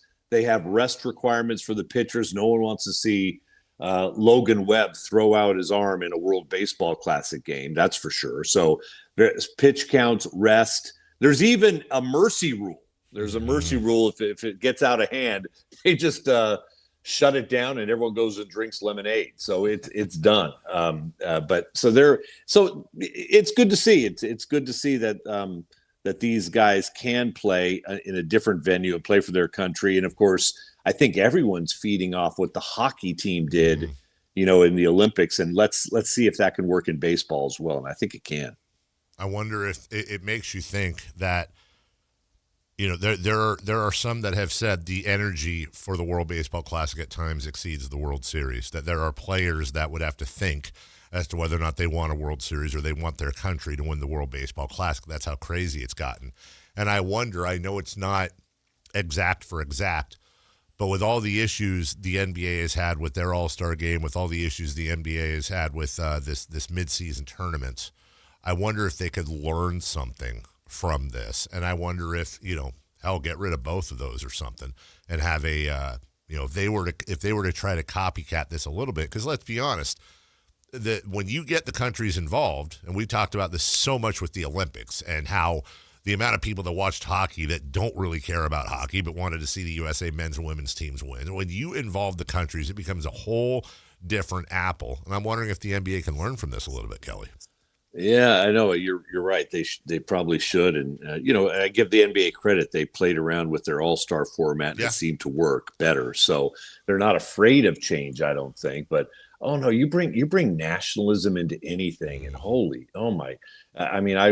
my dad used to bring me to Gaelic football and Gaelic hurling games over in Ireland when I was a kid, and oh my God, it's just not nationalism. It's county by county. Mm-hmm. They have to play by the region it is. There are tears flowing at these games. That's how much people care because it's their geography, it's their piece. But I think what will be interesting to see is I think right now they do the World Baseball Classic every 3 years. Is that right? It's about 3. Yeah, okay. It's not every year. That's for sure. Yeah. Yeah, but I bet you after this, they move it up to every other year. I just think there'll be too much interest, too much passion, too much money for them to ignore, and it'll become an every other year thing, not unlike the Ryder Cup. I say do it every year, and then start every year, and then if it trails off a bit, you can move it to every other year. I'm always a big fan of the more the better. Because let's face it, when you think about training camp for the NFL, it's always under the hot sun. Yeah. And, 2-a-days, and people are dying. Baseball just feels like a country club. It's like, they're playing games between their 18 holes. It feels very much like, a 6-week vacation in Florida where the families can gather and without the pressure of real games. So, yeah, why not bring it in every game? They're still working out. They're playing. They're getting their reps against people who are very motivated to throw their best pitch. So why not? There you go. Yeah. Go to business. Heard it yourself. Listen up, MLB. Listen up, Bob Manfred. That's right. Appreciate you as always, Kelly. Good to see you guys. You too. We'll talk to you in a week. It's Kelly Brothers. We will take a break. When we come back as we cruise towards the halfway point. And Sam Amick. Let's go around the NBA last night. Let's do our daily mock draft. Yeah. And we'll take a brief look at Kings Pelicans tonight. All coming up right after this. On the move? Got somewhere to be? Take Sacramento Kings basketball with you. The Sactown Sports app will let you stay connected to your passion. Never miss a moment of Sacramento Kings basketball with the Sactown Sports app. Snapshot from Progressive wasn't created for just anybody. Oh no, we made it for you. Smooth accelerators. When that light turns green, you're off. Like a warm knife through firm butter. Going from 0 to the speed limit in an appropriate amount of time. Sure, your car has horsepower, but your horses prance around as silky smooth as your right foot. Fancy Prancerton. With Snapshot, safe drivers like you get personalized rates based on your driving habits. Sign up today at Progressive.com. Progressive Casualty Insurance Company and Affiliates. Snapshot not available in California or from all agents. It's tax time, y'all. If you want to file free, this next one's for you. Now taxes is so free. Tax free edition only. Roughly 37% of filers qualify. Simple form 1040 returns only. How this is tax. Love that jam. Up next, commercials. Intuit TurboTax Free Edition. See if you qualify at TurboTax.com/free.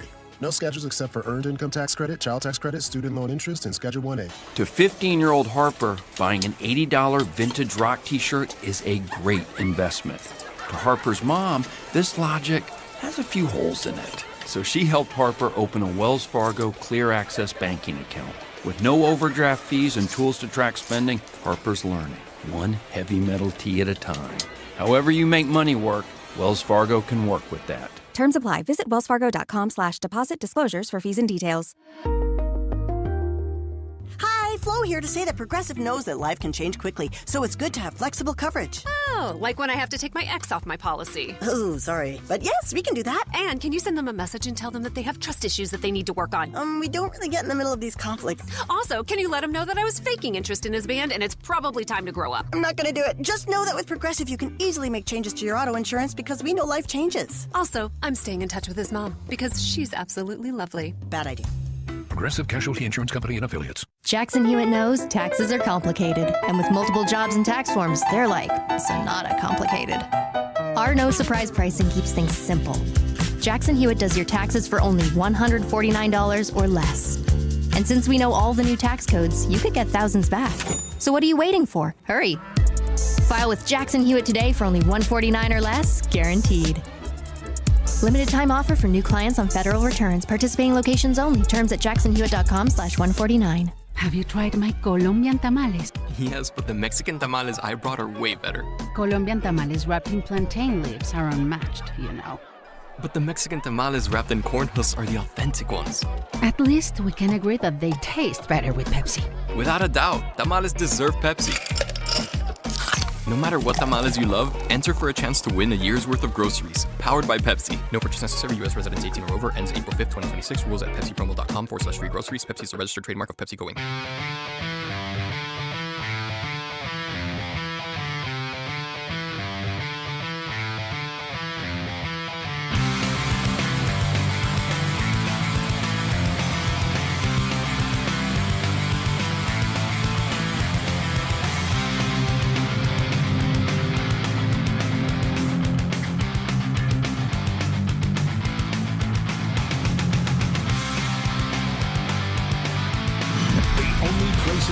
To get your sports fix. Live and local. The Carmichael Dave Show with Jason Ross.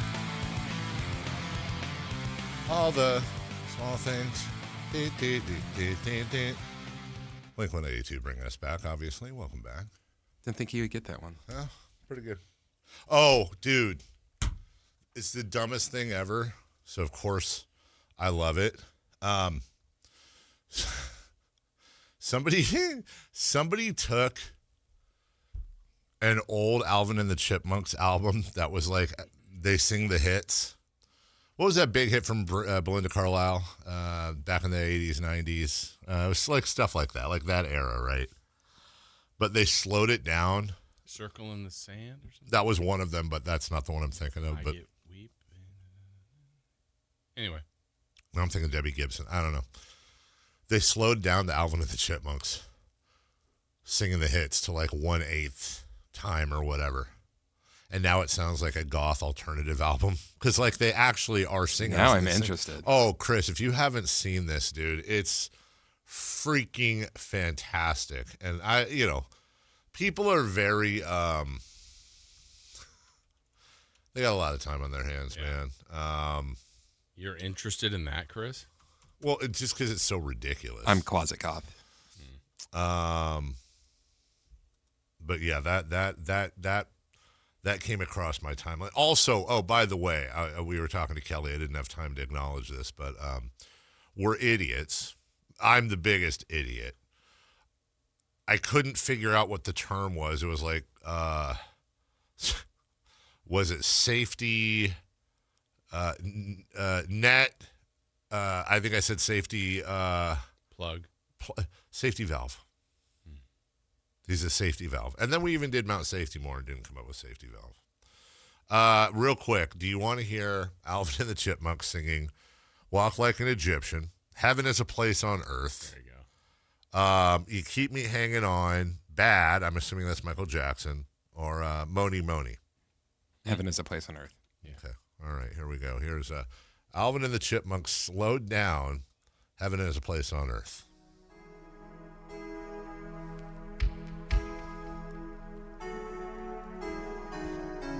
So if you don't know Alvin and the Chipmunks, like there's all squeaky and, Are you going to hit the post?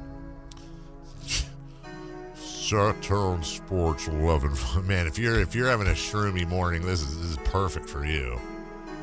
Coming up later, Sam Amick joins us, talk a little basketball. But right now, here's Alvin, Simon, Theodore, Dave, somewhere in the background. Baby, do you know what that's worth?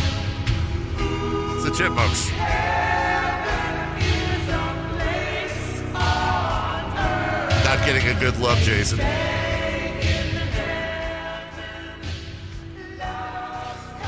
They just slowed it down. For this. Not feeling it?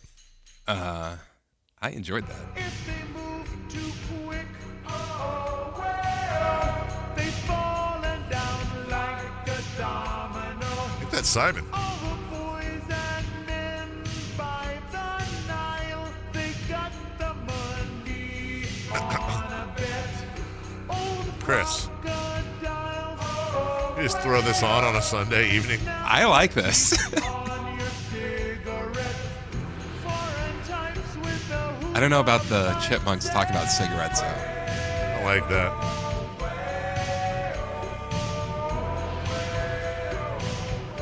Just waiting for the hook here. Alvin, what do you do? walk like an Egyptian. All right, I'm almost done here. I'm giving you on the count of 3 to show your stuff or let it be. All right, give me the chorus here. I'm I want the chorus. I mean,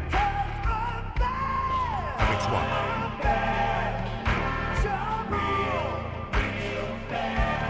You feeling that one? No. All right. You're not feeling that one? Shimon. Did any of those jump out at you, Jason? No. You liked him? I like the idea that there was an album of Alvin and the Chipmunks that all these kids listen to, and when you slow it down, it sounds like Kind of sounds Joy Division-y. Yeah, that's a really good shout right there, Christopher. I think it does a little Joy Division-esque. Throw that on a Saturday evening, maybe a little something, hang out. Sure. Maybe if Alvin had jet black hair and was goth Alvin and the Chipmunks. Anyway, last night, the Thunder beat the Knicks, and Mike Brown talked about how SGA is the best, perhaps, in the league at drawing fouls. He had some issues with the way the refs were working, and the only person in the league that has more free throw attempts than SGA is Luka Doncic, who is also the now. And it makes complains a lot. He does a little bit, which is weird because why are you complaining so much when you lead the league in free throw attempts, or does he lead the league in free throw attempts in part because he complains so much? So, look, we're always they say that. Unlike any other sport, NBA media hates their sport more than any other sport, more than anything. The NBA is fun to complain about, but I would like to see these seem to be not. I never want to say anything is an easy fix. Very rare is an easy fix. But it would be nice to allow defense to have some point of emphases next year. Maybe lean towards. I'm not saying let's go back to the late '80s and '90s, but let's do something to help the defenses out because a lot of this stuff is just. We talked about the complaining and getting rid of that. That's an easier fix, right? But really defaulting to the offensive player who's initiating so much of this. I think it was last night. SGA ran into Jalen Brunson. Initiated everything. They called the foul. That's when Brown got the tee. That's when he got the tee. His first tee as a Knick coach, by the way. I feel like they need to do something. They need to do something. Yeah. It's not great. Also, there's a question rolling around yesterday. What player was and what would be the player in NBA history that was so good on one side of the ball that it negated the fact that he was either bad or ridiculously bad on the other side of the ball. I think that's easier to find a defensive player that's bad offensively. So the two nominees there would probably be, I would say, in this order too. Feel free to push back. Dennis Rodman and maybe Ben Wallace. Like they Mutombo? Well, but Mutombo could. I mean, he was not a. Well, let me. You know what? Yeah, I don't remember. I mean, maybe he scored more than I thought. Let me put. I feel like he wasn't a liability. I just the first person I thought it was Ben Wallace. Yeah, and that's the one that I actually answered. But then so many people came at me with Dennis Rodman. I went, well, Harden. Well, on the offensive side, I would say honestly, Harden, and I mean, you could say Steph Curry. Although I don't think Steph is as bad defensively as like Ben Wallace or Rodman were offensively. But Rodman at the same time knew that he didn't have to score. Yes. And that was actually a plus for him is do not concentrate on offense. Let's see. Dikembe Mutombo career averaged 10 points, 10 rebounds, 3 blocks. And his first 2, 3, 6, his first 10 years, he averaged double digits. And then he only averaged double digits once over his next 11 years, which is kind of strange. I'll accept Dikembe Mutombo. 4.1, 3.9, and 4.5 blocks in a 3-year stretch from 93 to 96. That's pretty damn good. Matt George texts in and says Tony Allen. It's a good shout. Yeah. Me, Maddie. But I think you correctly identified it in the very beginning, which is I think it's a lot easier to find your defensive studs that have very little to zero offense. So let's just push that aside. We've got a number of names there. The tougher one is offense. I mean, Bibby had that label a little bit. Yeah, but I don't know if he was like elite offense, like the gap. Yeah, I see. No, but if we play King of the Mountain, my first nominee is Luka Doncic. Luka is a sieve on defense, but is it negated by the fact that he's just so ridiculously talented offensively? You said James Harden. I mean, if we were to do like our all-time starting five, it'd be really hard to find it. Is there a center? Oh, okay, let's again, King of the Mountain. I'm going to submit a center. I'm not saying it's the answer, but I want you guys to try to knock him off. If I were to say talented on one side, not on the other, would Domantas Sabonis be fair? He's certainly not Ben Wallace off. It's not that bad. It's changed, and I think partly because of how good he is offensively, but Jokic used to be taken out of games that's true. Because of his defense. That's true. Now it's not. He's too good. He's too valuable. Yeah.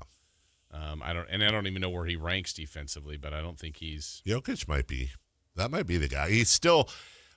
All the metrics show that he's a good to above average defender, right? But when you look a little deeper, most would tell you that a lot of those numbers are predicated on what's surrounding him defensively. I've got one the other way again. Gobert. Yep, I would say so. I still think Rodman and Wallace are probably 1, 2. I would even put Mutombo, your guy, above. By the way, R.I.P. It's so weird to say R.I.P. to Dikembe Mutombo. Harden, Curry, Jokic, Doncic. Yeah, it's an interesting. Jazz, Sixers, Pacers, Clippers from last night. Might as well clean that up real quick. All the bottom loss. Everyone's talking about all the losing streak on the bottom 10, 11 teams, but that's ending tonight. It ends tonight. Yeah, there's too many teams that play each other. Somebody said this yesterday, and I tend to agree with it, Jason. I'm sure something will happen, but they were talking about the Jazz, Wizards, Nets, Pacers, Kings, the bottom 5, if you will, not counting the Pelicans. They said the only time those teams are going to win the rest of the year is when they're playing each other. It's interesting. Maybe. I mean, like the Kings, what were their 2 wins here recently? They beat the Mavs, which wasn't one of those teams, and Memphis, which wasn't one of those teams. You just wonder now, I mean, with the Pacers last night, the Pacers are now a game and a half back of the Kings. Kings have them by 2 in the loss column. Yeah, like Utah was ahead with about 4 minutes to go last night. Yes. And not by much. I think it was 4 or 6. I'm like, uh-oh. but they lost. Well, now when you look, it's going to be fun to watch that bottom five because the bottom five, once you get to the Pelicans cutoff, have now lost 31 straight. Right. And like I said, tonight you have Kings Pelicans, so one of them's winning. You also have Jazz Wizards. Yes. So somebody's getting one there. I don't know if the Nets will beat the Heat, but Wizards are favored by 3.5 in that one. There you go. Interesting. As we go to break, guys, Kings Pelicans tonight at Golden One Center. Who is favored? Remember, Kings have lost 8 in a row at home. Who is favored and by how much? Pelicans 5.5. Pelicans 3.5.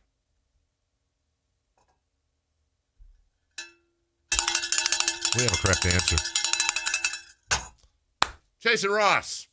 Pelicans are favored by 5.5. Chris, your thoughts on the loss? Wow. Okay. We'll take a break when we come back. From The Athletic, the one, the only, Samuel L. Amick joins us next. Download the Sactown Sports app. Sacramento sports in your pocket. This is Sactown Sports 1140. This is the story of the one. As a safety manager at a manufacturing plant, he does everything he can to keep his coworkers safe. From finding ways to reduce risks to keeping safety supplies in stock. And for that, he relies on Grainger. Grainger offers a broad range of quality products and next-day delivery, so he can always play it safe. Call 1-800-GRAINGER, click Grainger.com, or just stop by. Grainger, for the ones who get it done. Jackson Hewitt knows taxes are complicated, and with multiple jobs and tax forms, they're like Sonata complicated. Our no surprise pricing keeps things simple. Jackson Hewitt does your taxes for only $149 or less. And since we know all the new tax codes, you could get thousands back. So what are you waiting for? Hurry. File with Jackson Hewitt today for only $149 or less, guaranteed. Limited time offer for new clients on federal returns. Participating locations only. Terms at jacksonhewitt.com/149. Snapshot from Progressive wasn't created for just anybody. Oh no, we made it for you. Gradual breakers. You keep your eyes on the road, so you've seen it all. As long as it all happened directly in front of you, like a Swedish masseuse, your foot knows exactly the right amount of pressure to apply to the brake. That's why your passengers feel totally relaxed with you behind the wheel and occasionally super sleepy. With Snapshot, safe drivers like you get personalized rates based on your driving habits. Sign up today at Progressive.com. Progressive Casualty Insurance Company and Affiliates. Snapshot not available in California or from all agents. When you take the time to shop at Folsom Lake Honda, there's one thing you'll always find. Happy people ready to serve you. As a family-owned and operated dealership since 2009, customer service is our #1 priority. Our customers love doing business with us, and you will too. Looking to own or lease? During the spring sales event, drive a brand new Accord or Civic. Visit us today at FolsomLakeHonda.com, your one-stop Honda shop. Folsom Lake Honda, yeah, your one-stop Honda shop. Get ready, Sacramento. The Sacramento Boat Show and Big RV Show is taking over Cal Expo, March 5th through March 8th. It's 2 huge shows, one massive event. Don't miss it. Get details now at 2hugeshows.com. KHD1 Sacramento, KYMX HD3 Sacramento. From the Power Business Technology Toshiba Studios. This is Sactown Sports 1140. The Carmichael Dave Show. He's on the microphone when he's not on the microphone. He's playing a song, and when he's not playing a song, he's on the microphone, and then boom. With Jason Ross. No, he didn't. Yes, he did. Call or text at 916-339-1140. It's the Carmichael Dave Show with Jason Ross on Sactown Sports.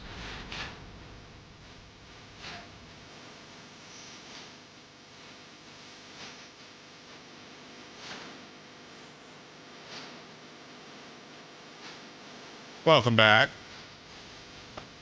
If you want to call us, you can. 1-800-920-1140. If you want to text us, 916-339-1140. As we get prepped for Sam Amick. Once again, it's time all week, all 3 shows, giving away Kings Utah tickets. Let's just be honest, one of the few times this year you might see a Kings victory for the rest of the year. Possible. Be able to see the beam in person. One of the few times you might see Christopher Lott at the game. Oh. Did you get the secret word in advance? I did. I feel like something's going on there. So listen to 8, noon, and 4 all this week and listen for the secret word. Now, Monday it was sack. Tuesday it was ball. Wednesday it was point. Good memory. Today's secret word, score. Score.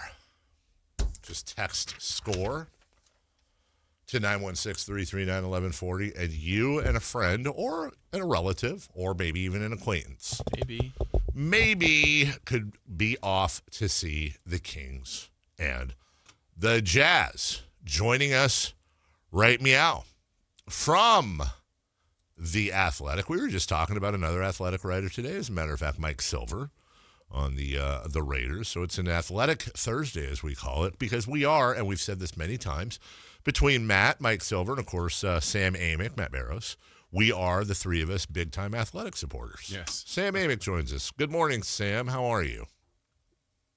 Make sure you pump that poll. Pump that poll. Furiously pumping that poll, I believe is the quote. Hey, easy. What's up, boys? How Good are to you? see ya. Good to see you. What's new? I'm What's good. happening? Everything good? How was your oh wait, I can't remember if this was an off-air conversation. Well, I'll ask a general question and you answer it however you wish, just in case this was off-air. I mix up sometimes. How was your No, trip? we're good. I know where you're going. Okay, how was your trip? It was great. It Yes. was good. So I had an assignment to, and as fathers, you both can appreciate it. It was fun. I had an assignment to cover Nuggets Wolves in Denver on Sunday. And once I knew I was going to be there, I decided to build out a fun father-son trip with our oldest, who at 19 now is able to kind of sneak away at times. So anyway, we went to Denver and went skiing and hiking and had a good time. It was fun. Look at that. See? What was the better highlight, skiing or hiking? Ooh, good point. The hike, I mean, they're both, well, hiking wins because I didn't get hurt hiking. Uh-oh. That implies. I forgot that I was, in my late 40s and should not be taking snow skis over ramps in a skate park on a snowy mountain. So there's even video of that. So that was fun. Are you day to day? I'm doing okay. I'm doing okay. The fun part was because I was with teenagers at the time, unbeknownst to me, I was not aware I was being filmed because one of them had a GoPro. So there's even video evidence of the wipeout, which was fun. Yeah, it was good. Please send that when you get off the air. Please text that to Jason I or will. myself. I appreciate that. But the hiking, briefly to answer Jay's question, highly recommend anybody to get up to the Rocky Mountain National Park, frozen lakes and good stuff up there. So it was fun. That's a lot of cardio too. That elevation, that altitude. Good for you, Sam. Hey, good for you, Sam. Good dad, good hike, good job. You only live once, right? Yeah, Take advantage of it. Indeed. I read an article of yours not that long back. You've had a couple since, but I haven't talked to you since. Well, you were going over like the 5 teams that could win the title and then kind of the also-rans, if you will. And it was your usual suspects. Makes sense. I can't poke holes. It was OKC, Denver, San Antonio, OKC, San Antonio, Detroit, the Celtics. Was it Denver? Cleveland. No. Well, there was like 8. It wasn't 5. That was the point of the whole thing. There was like 8. Wow. I thought that was in the also-rans. Maybe I just skimmed it. Sorry, Sam. I'm good. I noticed that down, I know it was below the top 5, or at least the 5 you listed was the Knicks. And in the same week, we've seen the Knicks absolutely annihilate the Spurs at Madison Square Garden. And then last night, fall to the Thunder 103-100.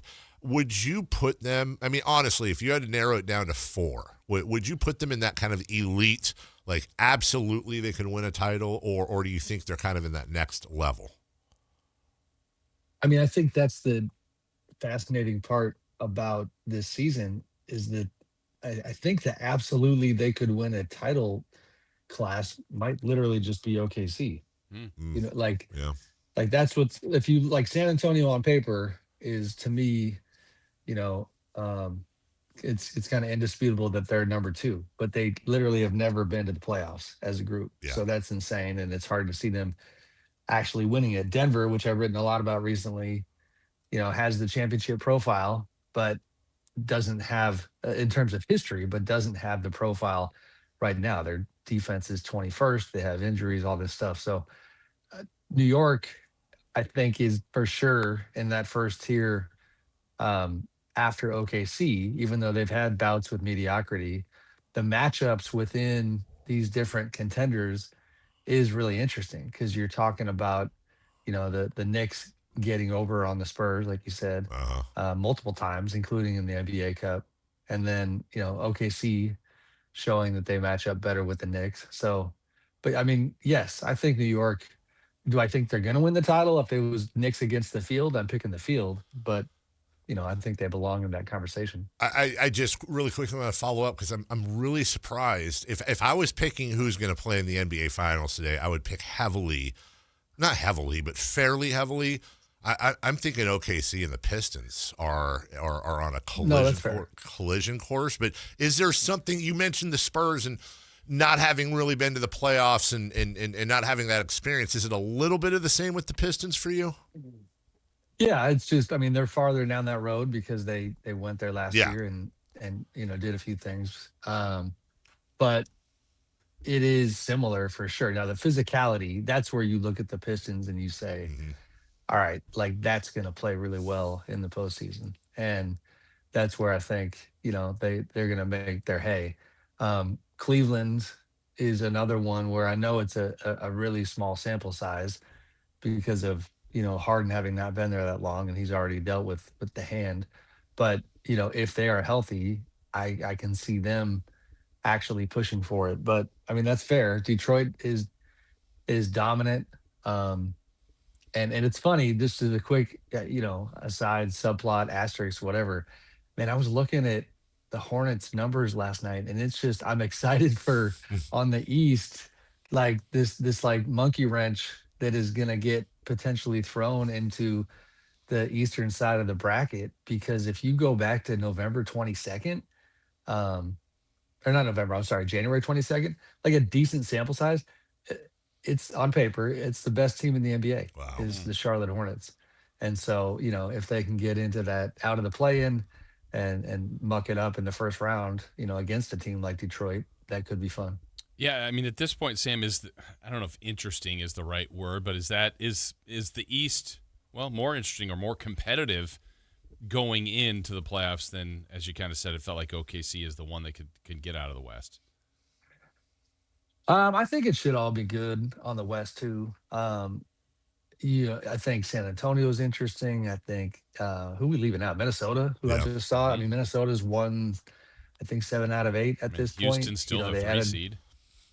Yeah, and Houston, it's weird. The optics around Houston are not great, and it's partly by their own doing, not only on the court, but their GM Rafael Stone going into right after the deadline, in a press conference, kind of surprisingly said that he had wondered to himself if this just wasn't their year because of health, but it's just not the type of thing you normally say publicly. So but they're still a good team. They're just not as good as we thought they were going to be. So I think honestly the parity is crazy. I asked Chris Finch about this the other day, the Timberwolves coach, and whether or not he agreed that two things. That for one, we are officially in that time of year right now where when the good teams play one another, it's gotten real spicy, that it's got a pre-playoff intensity to it. He agreed with that, and then we saw that bear out on Sunday when those two teams played. But then also the idea that in terms of confidence level among these different teams, that that all of them think they've got a crack at this thing. And the backdrop is that OKC went from starting the year 24-1 to obviously being a whole lot more mediocre since then. I mean, they're still fantastic, but it's nothing like that first 25 games. Sam Amick joining us, going back to what we were just talking about too. One of the reasons why I would be relatively excited to see the Thunder and Pistons in the finals is, we were talking earlier about Mike Brown's comments last night on SGA and how he's really got the refs around his finger. Again, according to Mike, I'm paraphrasing. And he and Luka Doncic have been topics of conversation lately. Now that tanking has seemingly died down a tiny bit, now the new complaint du jour is complaining from the players. But when watching, I think it was, Sam, the Spurs and Pistons, And the Pistons were getting very aggressive with Victor Wembanyama. And I forget who said it on the commentary team, but they said something to the effect of the Pistons are one of those teams, much like the Thunder, where they play such aggressive defense that the refs cannot call every foul. If they call every foul, whether you believe that's BS or not, half the teams are going to get fouled out. I find it very interesting, a scenario, Sam, in this day and age of offense rules everything, to see a Thunder Pistons teams going at it in a scenario where you might have the two most aggressive defensive teams in the league, if not two or three. For sure. No, I mean, that part, it's funny, like when you hear, not to use this overused term, but casual fans talk about how there's no defense in the NBA. It's just not true. I mean, these teams are elite, they're physical, they're tough. Look at the controversy with Lou Dort and Joker from last week, which is the product of Lou Dort putting his, his bad boy Pistons type hat on and doing the type of stuff that you do to get over on the other team. And it was a dirty play, and then he ends up having to kind of speak to it afterwards. The Pistons have a lot of that. I mean, that's the mentality from back in the day. Jerry Sloan with the Jazz, would constantly, I forget how he phrased it, but he taught all of his teams that if we foul, 300 times in a game, they can only call 40 of them or whatever the number is. And that's an approach that these teams certainly seem to live by. Sam Amick of The Athletic joining us. Sam, I want to ask you about a couple players, one that has come back, another one that may be, but start with Giannis, a team you know well. They got some work to do to get into that top 10 as he has come back, but also maybe Jason Tatum, whether or not that changes the scope of things if in fact he does come back. It does. I mean, it's funny, for one, to see them pretend for a second that Tatum's, like right now, not still part of the equation. And man, they just get run by Charlotte yesterday. That got my attention. That Hornets offense is incredible. But the Celtics have had a very good year. They're, firmly in that third spot. The Tatum thing, I was talking to someone about this the other day. Actually, I think it's fair to share. Joe Ingles, who is now on the Timberwolves, has come back from a torn ACL, not an Achilles.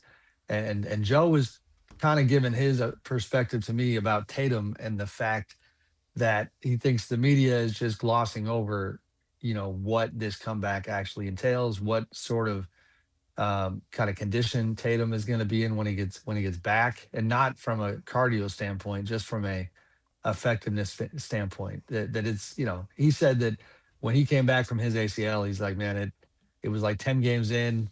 I started feeling better, and I wished I'd waited 10 games more to come back, because I knew that, it was just a struggle. So his point was, it's going to take Tatum a while, and it's pretty tough to expect him to plug and play. So, that part of it is interesting to watch, but I don't know that we can expect to have, all NBA level Jason Tatum.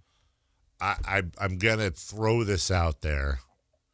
It's an incomplete thought, but I want to see if we can all land somewhere. If you go back, we all can, to the 2003-04 Sacramento Kings, they were absolutely running the league, and that was without Chris Webber. Chris Webber had suffered an injury in the playoffs the year before, and when Webber came back towards the end of the season, the thought was maybe bring him off the bench to start. He wasn't having that, or Adelman wasn't having that.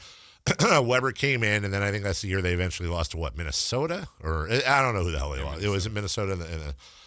Are there parallels here? And I just think it's really interesting. Jason Tatum, by all accounts, is a top 5, if not top 10 player in the league.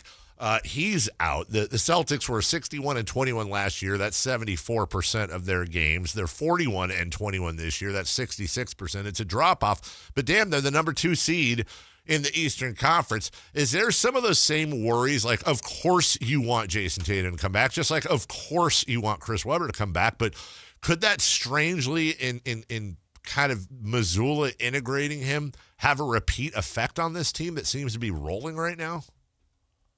It could. I mean, it's challenging at minimum. Like, there's no way around that part. Yeah. Now, it's funny. I saw something the other day.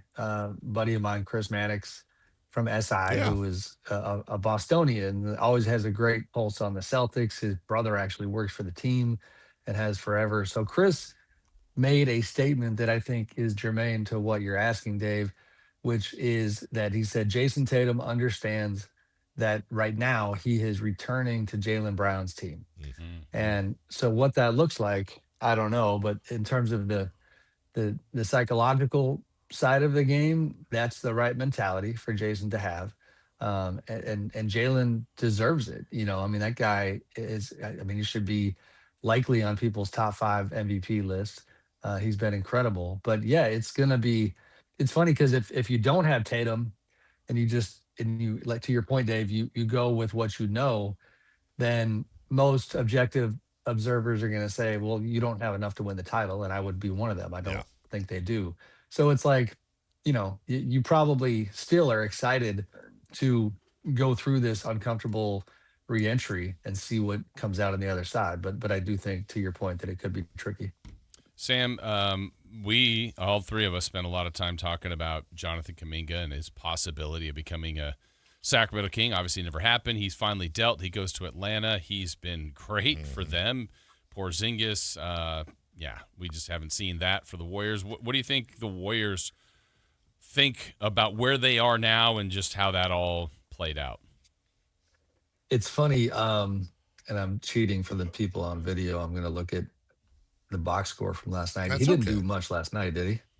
I haven't looked, actually. No, I know. I'm pretty sure Atlanta won last night.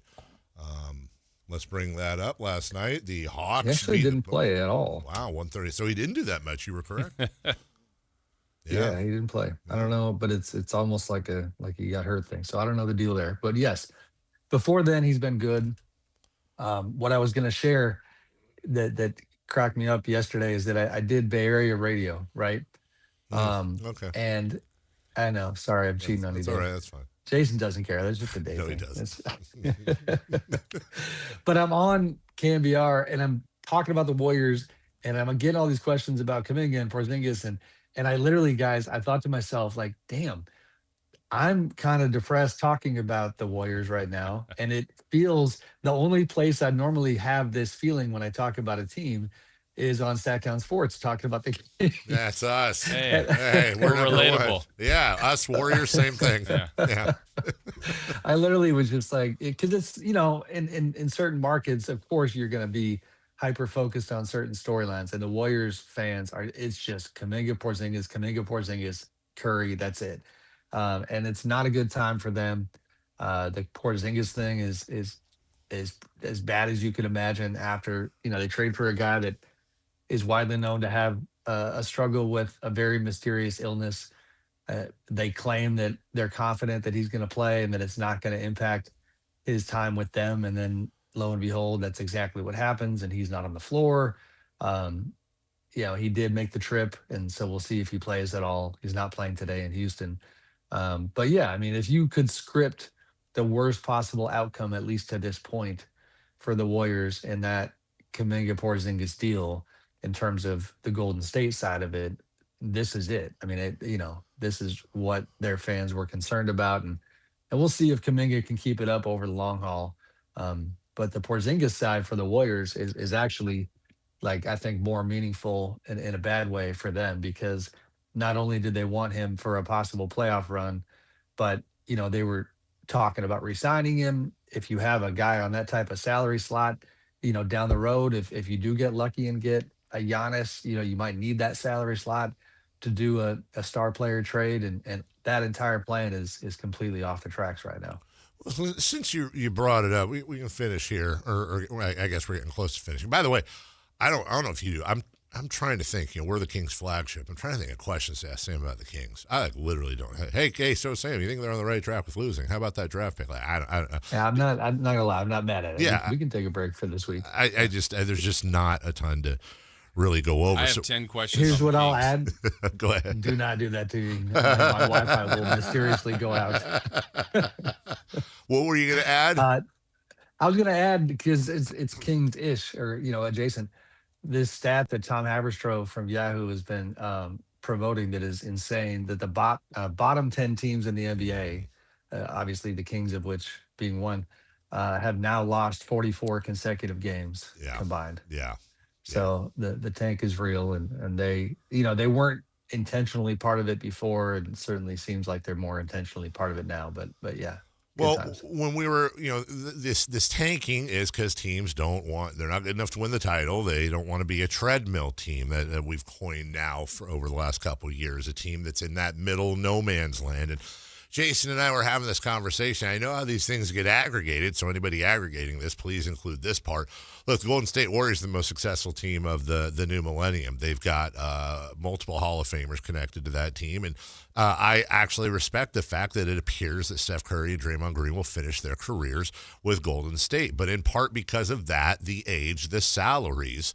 When I look at Golden State, strangely to me, even with a healthy Jimmy Butler, they seem to me, Sam, as absolutely a treadmill team that's going to be stuck here probably till Curry retires. I can't imagine them getting by at this point. The Nuggets, the Spurs, the Thunder, the Celtics, the Pistons, and you might add one or two others in there.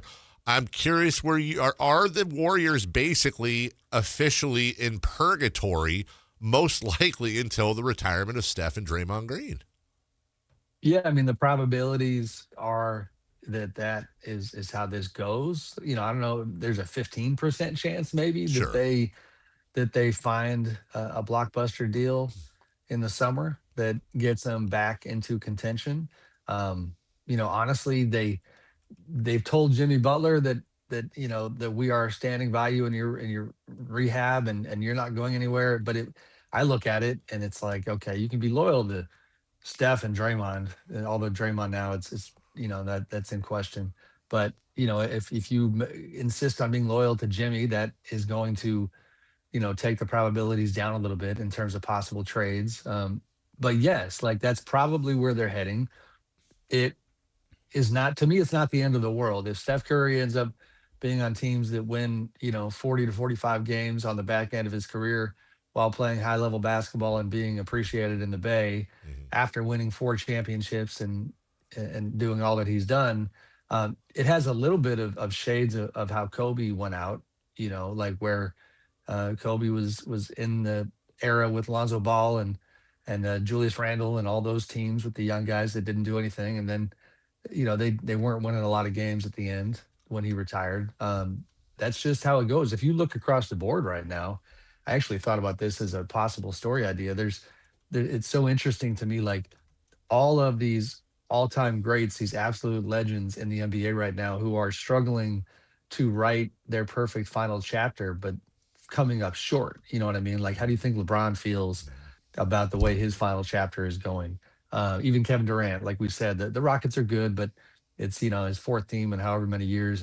And Chris Paul just got exiled by the Clippers and then forced into retirement. And all the way down the line, James Harden's trying to chase a title in Cleveland.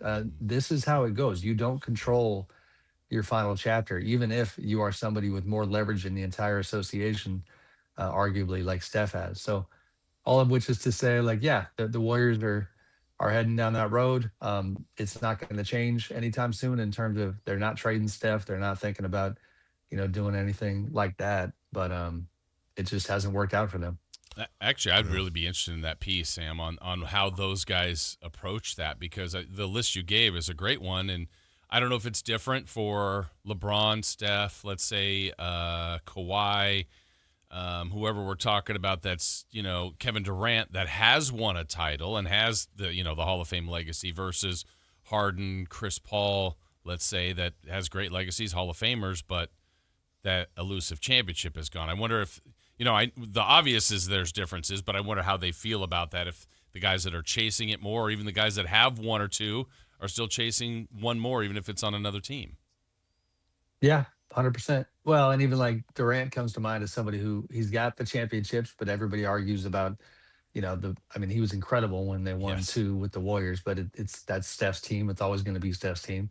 So if he could get one away from Golden State, that would help his legacy. James, I think his situation is so interesting. When the Clippers last summer made it clear to him that they would not commit to him contractually beyond this season, what we know now is that he had unofficially already begun to figure out where he was going to play next going into this season. And it was like this calculated, looking at the game board and figuring out where do I have a shot, and was able to make the Cleveland thing happen, and now he's trying to make the most of that. But yeah, it's the theme there is that lack of control, and there's you're going to be in situations that you wish were better, no matter how great you are. Well, Chris Verlod says we got to go, and we do. I'll leave you with this. Sam, you always give us such amazing information, and we get scoops and all that stuff. I feel bad that we don't often return the favor. So would you like me to give you a very quick scoop before we get off the phone?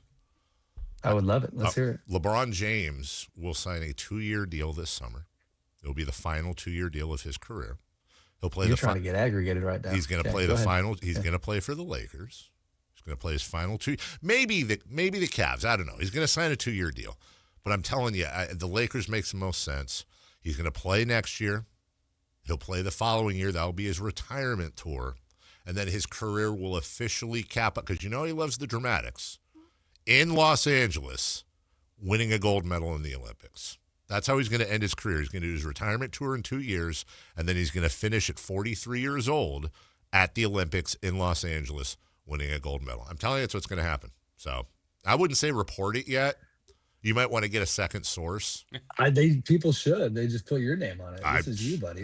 You're on the hook. Yeah. You just put yourself out there. I'm not reporting it as fact. I'm saying this is what I think's going to happen. You're talking storybook, but you're not listening to anything we just said at all. I was not. I was playing Royal Match. Storybook doesn't work. Yeah. No. That's the thing is that's these guys would love to have their storybook. I don't see that happening. That would be fun for him. But that Lakers vibe is still pretty crunchy. So, TBD. All right. Well, one of us hikes. The other one comes up with rumors on the radio. Sam Amick of The Athletic. Check him out at theathletic.com. Download the app. Get yourself a subscription. You hear how much we lean on The Athletic for content. It is a wonderful, wonderful source of everything. Sam, appreciate you. Congratulations on not getting injured. And we'll talk to you next week, old man. Thanks, boys. I'll see you. Take care. We were way late for a break. When we come back, Jason Ross did some research, and he has ranked his top 100. Oh, it's ESPN. Yeah. Okay, sorry. Top 100, because I was going to say that's a project. Top 100 players in baseball. How many Giants? How many A's? Who's in the top 10? We'll talk about it next. On the move? Got somewhere to be? Take Sacramento Kings basketball with you. The Sactown Sports app will let you stay connected to your passion. Never miss a moment of Sacramento Kings basketball with the Sactown Sports app. Card collectors know there's nothing as special as a rare one-of-one card. And now you can hear a very rare one-of-a-kind sports card show right here on Sactown Sports. Whitey Gleason here inviting you to join me and Mr. True Sports Cards himself, Emran Pilati, for the True Sports Card Show every Saturday morning at 10 on Sactown Sports. It's the only sports card radio show in the nation. For all your hobby needs, get to True Sports Cards, 6661 Stanford Ranch Road in Rockland. And for hobby, insight, and fun, join us for the True Sports Card Show Saturday mornings at 10 on Sactown Sports. Country in the Park is back. May 8th and 9th at Cal Expo. Miranda Lambert. John Party. Chris Young. Turnpike Troubadours. Dylan Scott and more. Line dancing, mechanical bulls, and food trucks. Make it a lucky night out of live country music and dancing for your crew. Tickets start at only $68. Country in the Park May 8th and 9th at Cal Expo with Residents in Cal Expo and Gornick Academy. More info at CITBfest.com. Guys, your testosterone level impacts your energy, drive, weight, hair loss, and even ED. Revive Men's Health Sacramento will check your T level for free. For your free T level check, exam, and consultation, call 916-277-8599 or visit revivemenshealth.com. Get ready, Sacramento. The Sacramento Boat Show and Big RV Show is taking over Cal Expo, March 5th through March 8th. Hundreds of boats and RVs, all in one place. From wakeboard boats and pontoon boats to motorhomes, fifth wheels, travel trailers, sprinter vans, plus fishing boats and ATVs. It's 2 huge shows, one massive event. Don't miss it. Get details now at twohugeshows.com.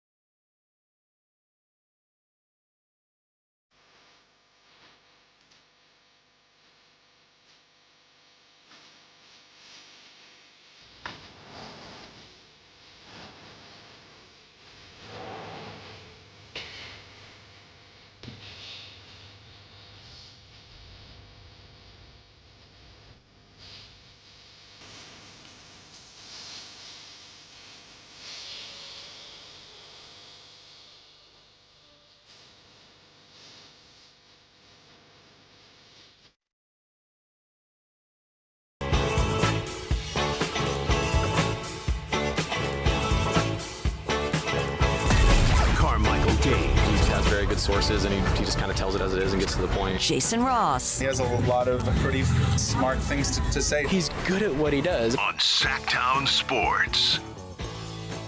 Thanks again to Sam Amick for joining us. Also, Kelly Brothers early in the show. Anything you ever miss on any of our shows, you can go back to SactownSports.com and our podcasts, our YouTube page. Like, subscribe. All our content is there for you all day, any day, on demand, whether you listen to us live or whenever you elect to listen to us. We always appreciate that you're here for us. I fell on the stairs, sorry. You fell on the stairs. So you talked about Sam getting injured. I almost said, it's like, oh man, your limp is getting worse. I fell on the stairs. How far away am I from one of them bracelets? A power balance? The fallen and can't get up one. I hit the stair wrong. I'm struggling already. How was the fall? It wasn't great. Going down or going up? Going up. Like I didn't pick my right leg up, the one I'm limping on, enough, and I tripped. And I just kind of did like a push-up on the stair, and I went down like 3 stairs. Whoa. Nobody saw. That's the only Why? thing. Ron downstairs saw me come around the corner, and my equilibrium's off, and I smashed into a wall. So I was already hurting. And now I fell down a stair, and it didn't feel great. Sam has sent us. This won't work for radio, but Sam has sent us the videos of him falling. Also, he wants to know if you changed your number. No. Did you? No, it's still 916. And then other numbers. Yeah. Also, I was watching during 283. You guys figure out the rest. ROSS. I was watching during the break. Some guy looked in his 60s wearing an LSU cap, and he's in his backyard, and he has this giant, I don't know what else to call it. It's like a giant wok, but it's almost a barrel. And he was making like 80 gallons of jambalaya. Oh, wow. And I swear to God, there's an alternate life that I could have living out there, somewhere in that region, having like a man cave basement, being super into SEC football, and cooking jambalayas for my friends in the back. I would be so happy. Laissez-les bon temps rouler! Like, what a freak. Oh, I know why he thinks you changed your number, because he probably tried to send that video to both of us, and your phone is dumb, and it doesn't, like, it's very hard to, like, when I try to send videos to you and Chris, half of them don't go through. It gives you the little red exclamation point, because your Android's like, Nice try. Nice try, idiot. What a dumb phone. What a dumb phone. Didn't even go to college. Dumb phone. ESPN has ranked baseball's top 100 players, Jason Ross. Feel free to take us through this, by the way. Shockingly, the Dodgers had 8 in the top 100 to lead the league. Too many. Yeah, that's not surprising. Phillies had 7. Giants and A's had 4, though. Yes. I think that's encouraging of the top 100. If you are a Cardinals, Rockies, White Sox, or Marlins fan, yeah, I'm sorry, but you do not have a player in the top 100. That's not great. Only 4 That's teams. not encouraging. Wow. Care to guess the top 4 from the Giants that made it, or the 4 that made it for the top 100? Logan Webb. 27. Devers. 56. Hold on. Adames. 62.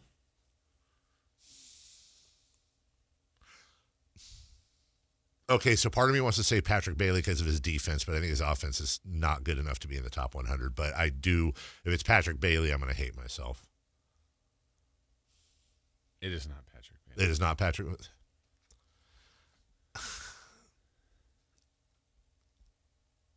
Matty, but he's... Yeah. Is it Matt Chapman? Yeah, he's 58. Me, Matty. Wow. Way too high, to be honest. And I'm a Chapman fan. God, I'm such a Matt Chapman fan. I don't want to sound should not be disrespectful at 58. all. I don't think he should. Look, I get Yeah. There's probably somebody out there that's like, dude, he's arguably, if not the best defensive He's third. great. And he can hit. I mean, I don't know what his year will be, but it feels like 260. Yeah. 24. Yeah. 4 homers, 80 RBI. Must just be the defense. Fine. And look, Matt Chapman was my favorite non-Giant before he was a Giant. I love, and dare I say, by the way, friend of the show, Matt Chapman. Love Matt Chapman. Player. No disrespect at all. Huge Matt Chapman fan club. But wow, that does surprise me. 4 A's. Okay, Kurtz. Nick Kurtz. 29 already. Jacob Wilson. Jacob Wilson, 94. So you get the bookends on the top 100. Oh, yeah.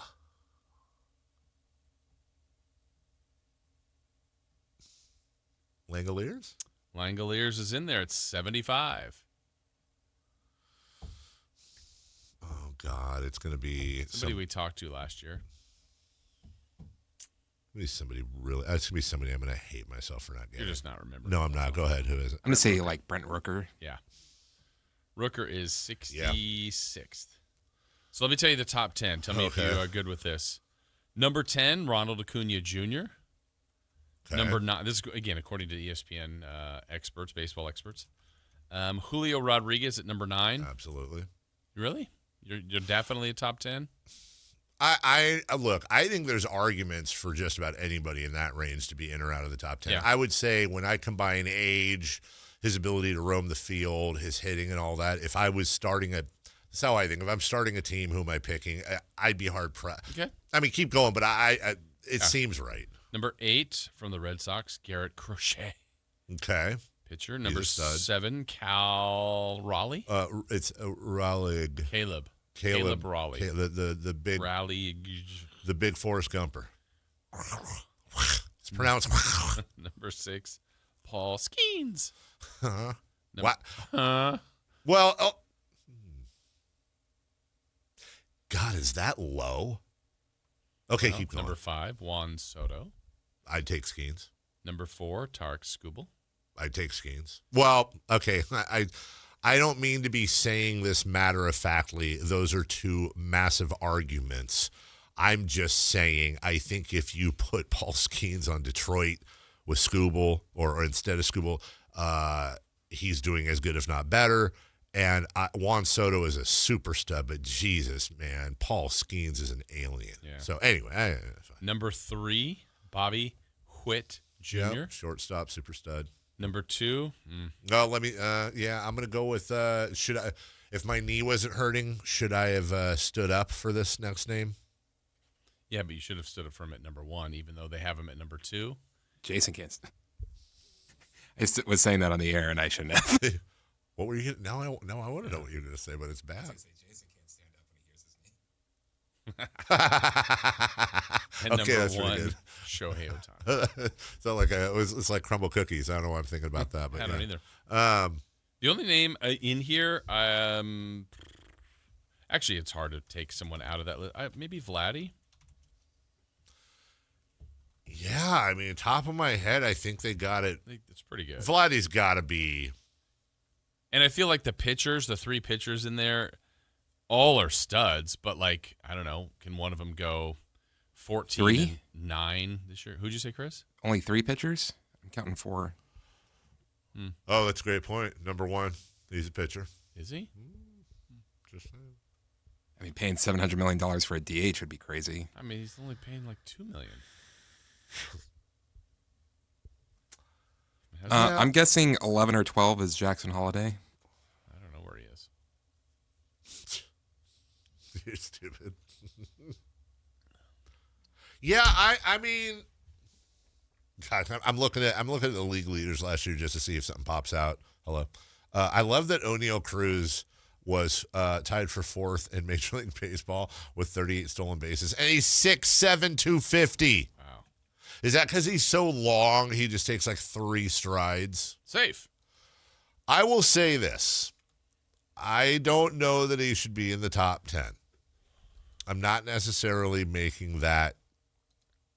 Remember towards the end of Adrian Beltre's career, we started talking about Adrian Beltre and like how, even though he's going to be in the Hall of Fame and but like how it seems like the general public doesn't realize absolutely how amazing of a player he is. Yeah. I have those exact exact same vibes for Jose Ramirez. Makes sense. He does not. He does not get the credit. They had him 12. Did they have him 12? Yeah. He is such a flipping stud. Last year, Jason, 283, 103 runs, 30 home runs, 85 RBI, 44 stolen bases. He has 44, 41, 28, 20, and 27 stolen bases in his last 5 years. 85, 118, 80, 126, and 103 RBI, and 30, 39, 24, 29, and 36 home runs all over the last 5 years. His WAR, his metrics are off the chain, but and by the way, Ramirez, like Beltre, a third baseman, I feel like there should be like a special Adrian Beltre, Jose Ramirez All-Stars. No, excuse me. A Mark Burley, Adrian Beltre. It's like every generation blames one before, but also has that guy that, whereas Burley didn't make the Hall of Fame, and I think he should have, these guys will both be in the Hall of Fame, but they just, like Jose Ramirez is not considered unless you're either you're a Cleveland fan or you're super into baseball. Like, I don't think he gets the credit he deserves. No, you're right. I was actually looking at another guy, too, that he's had tons of credit before and used to always be in the top 5, and I wondered where they dropped him to. He did not have a good year last year. They have him at 25, but Mookie's really good. That's a good everything's pull. Right. Yeah. And he's in such a loaded lineup that I could just picture his offensive numbers getting right back to where they've been.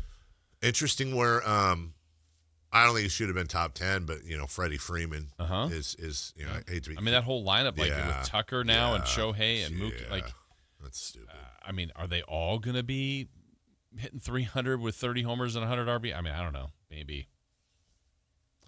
Don't the Dodgers have the talent where you start thinking, like, honestly, if they wanted to and they remained relatively, I don't think completely healthy, but relatively healthy, they'd have to challenge for the modern-day wins record. They're just so damn good. And I know that we're all kind of tempted to be like, yeah, well, but look, they're a dynastic team, which means, of course, they're going to keep it in third gear like all dynastic teams generally do for much of the season, just like they did, to be frank, last year, I think.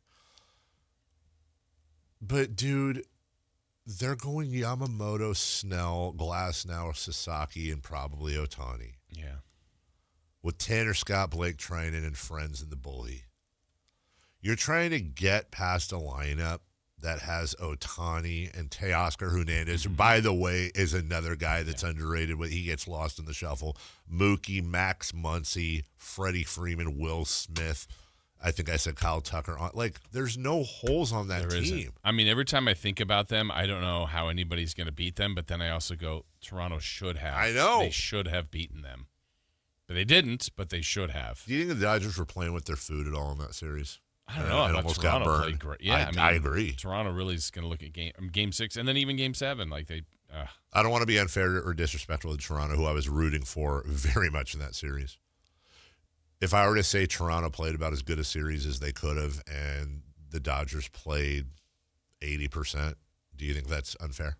Yeah. Do you think the Dodgers played their best series? Yeah. Interesting. Well, I mean, you know what I mean. They attempted to. Yeah. All right, we'll take a break. When we return, as we barrel on down the road, what's hot, what's not? We got a 3 in the key for Kings Pelicans tonight. Zion Williamson in the building. We'll do that next. The San Francisco 49ers play on Sactown Sports 1140. Touchdown 49ers! Every game on your #1 sports station. Don't miss the action on your local sports leader. Sactown Sports 1140. When the final buzzer sounds, the action keeps going with the Sactown Sports Live events calendar. March 15th, rock legends Jefferson and Starship take the stage at Hard Rock Live Sacramento, bringing decades of classic hits and high-energy performance. Then, March 20th through the 22nd, Hot Wheels Monster Trucks Live storms into the Cal Expo grandstands with massive trucks, big air, and edge-of-your-seat thrills the whole family will love. April 18th, international comedy star Russell Peters delivers a night of sharp, non-stop laughs at Thunder Valley. On May 1st, the iconic James Taylor performs live at Tahoe Blue Event Center for an evening of timeless songs and unforgettable moments. Friday, June 12th, country star Keith Urban brings his electrifying live show to the Nugget Event Center in Reno. And on August 16th, Kane Brown takes over Ironstone Amphitheater in Murphys for a summer night packed with chart-topping country hits, concerts, comedy, and can't miss live entertainment. Find your next big event now on the Sactown Sports Live events calendar. At Big O Tires, we have the team of experts to service all your car's needs. Now through March 15th, get $100 instant savings on 4 select in-stock Nexen, Nitto, or Toyo tires with installation purchase. Disposal fees extra, not going to go to offers. See your locally owned Big O dealer for pricing. This is the sound of Jack, buzz cutting his way to a small fortune. To Jack, every time he cuts his own hair, that's $50 right in his pocket. If Jack sees DIY buzz cuts as a saving strategy, Wells Fargo is right behind him. And with their mobile app, tracking his savings is easy. Oh, ouch. However you make money work, we can work with that. Mobile carriers' message and data rates may apply. Wells Fargo Bank, N.A., member FDIC. What's hot? Yeah, hot. Real hot. And what's not? It's not good. Brought to you by American Energy Heating and Air, Sacramento's complete heating and cooling company, and second opinion partner.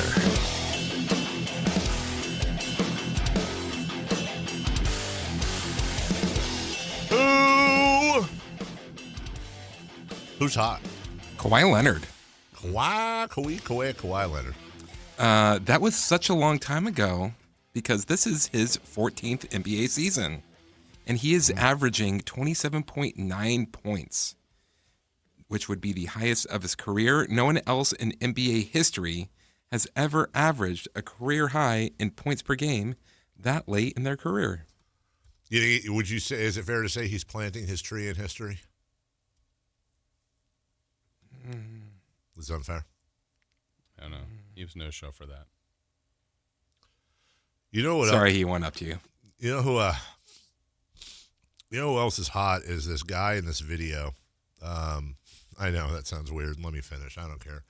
He's in his. That guy say he's in his 60s. He's wearing an LSU hat. He's making this jambalaya, and I can't stop watching it. It's just so amazing. But there's this. Jason, you said your relatives had one in New Orleans. It's multiple. It's like this giant wok barrel something with a. They didn't have this. They had the industrial size pots though, like just massive, like to cook for lots and lots of people. I see this stuff online, and it's basically this giant, damn near oil drum. It seems like with I'm guessing propane heater, flame underneath, and a ring it sits on.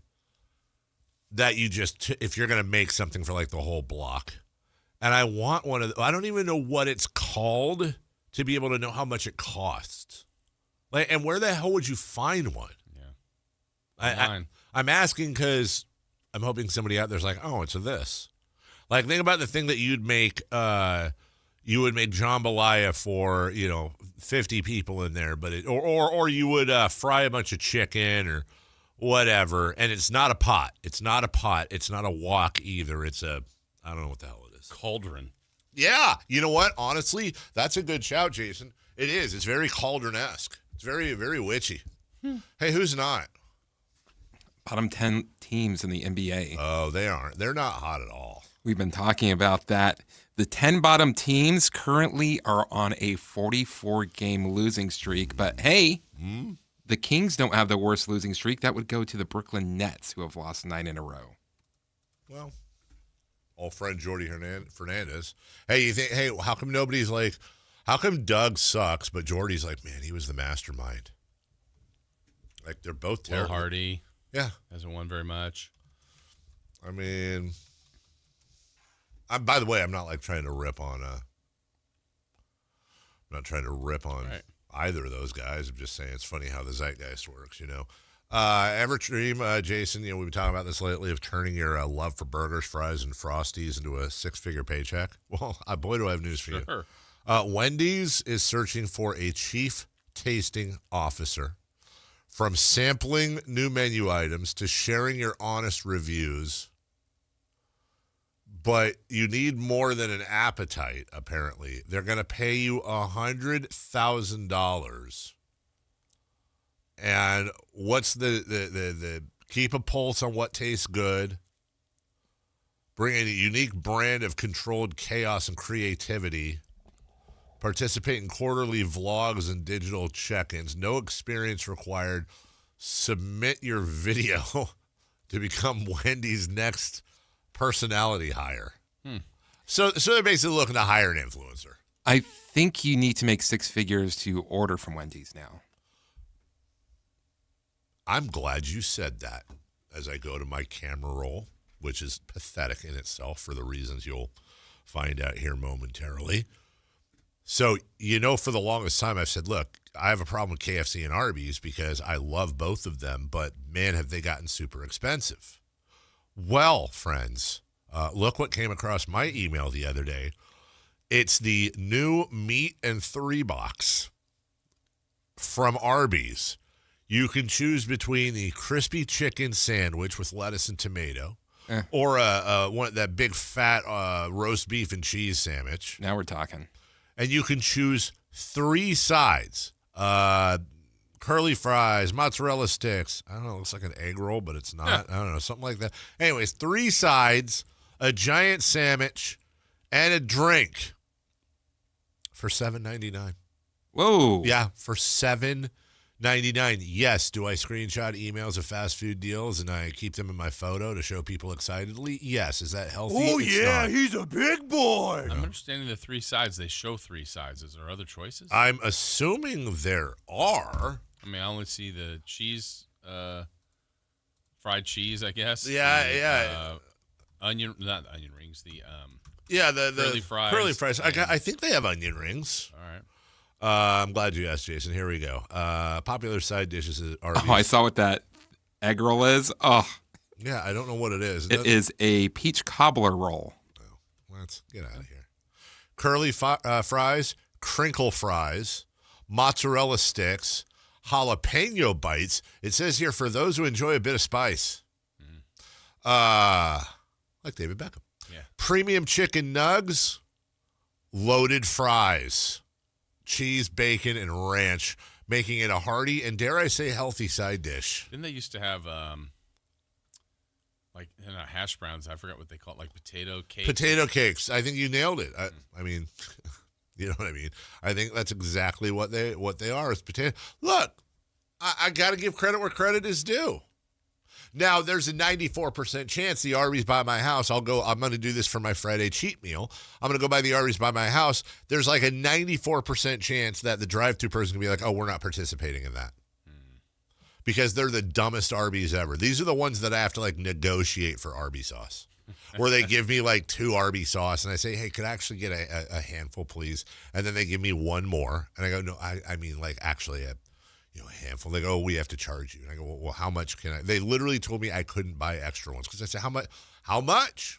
I'll fine. I'm not trying to be that guy. I'll pay for it. How much for extra sauces? Well, we can only give you 2 with the thing, and I gave you 2 more. Okay, cool, but can I pay for more sauces? No, but you can go online, they directed me, where I can buy a case of Arby sauce. It's like, bro, what are we doing? Right. Can you just give me the stupid sauce? Just shut up and give me the sauce, and I'll pay for it. I'm not trying to be that guy. I'm not trying to be me. Arby's. And, of course, I will never argue with – I'm never going to be that guy. I'm never going to argue with people. They're just doing their job. I'm not going to do that. So I just left, sadly, went home with my sauceless Arby's. You know who wouldn't have done that to me? Rax.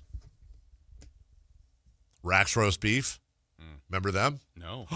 You don't? Not at all. Chris, Rax roast – RAX? I have no idea what you're talking about. What? No freaking way. I know Kyle won't remember. Really? Was that like a Northern – okay.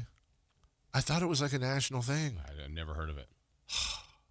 All right. I'm going to do some investigating during the break. When we come back, 3 in the key for Kings Pelicans. We'll take a look tonight at the Kings Pels and also get into some practice sound right after this.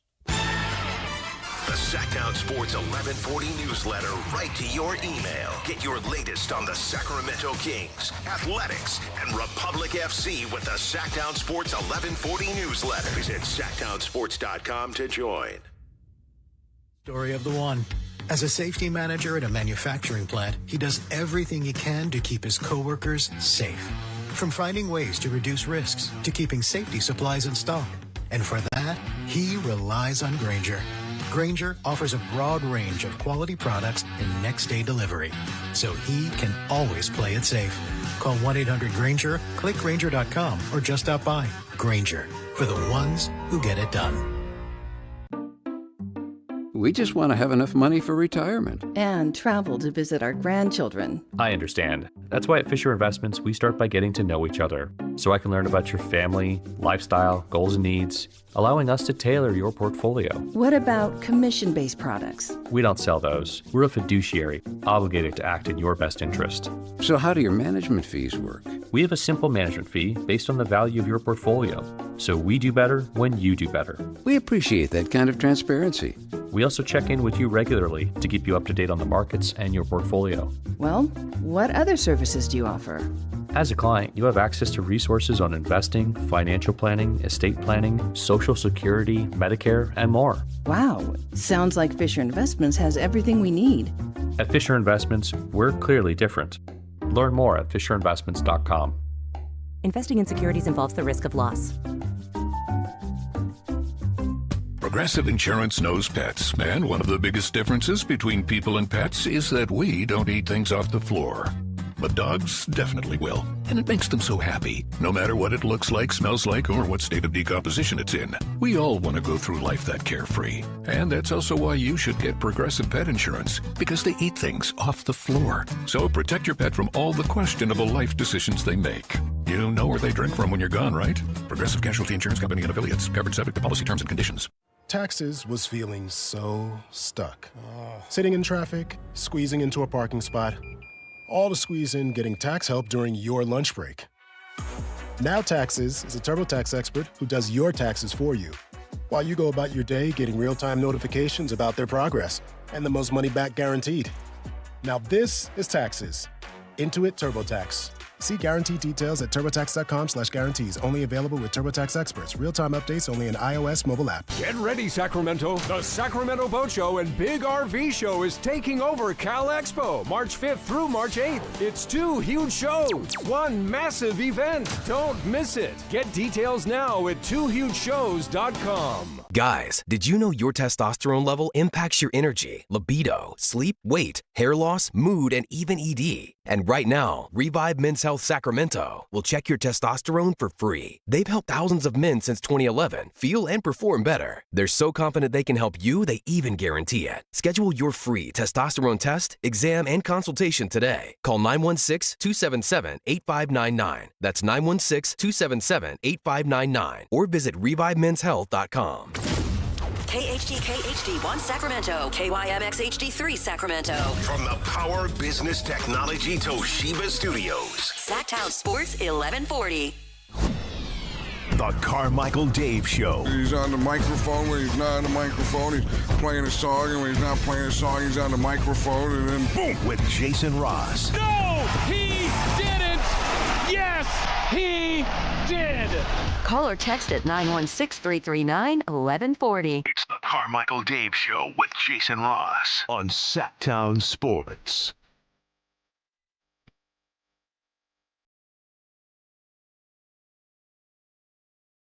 Bye-bye, Chris. Hello, Kyle. Welcome back. Now the show can start. And now we can officially start the show. Boy, Chris leaves his headset hot.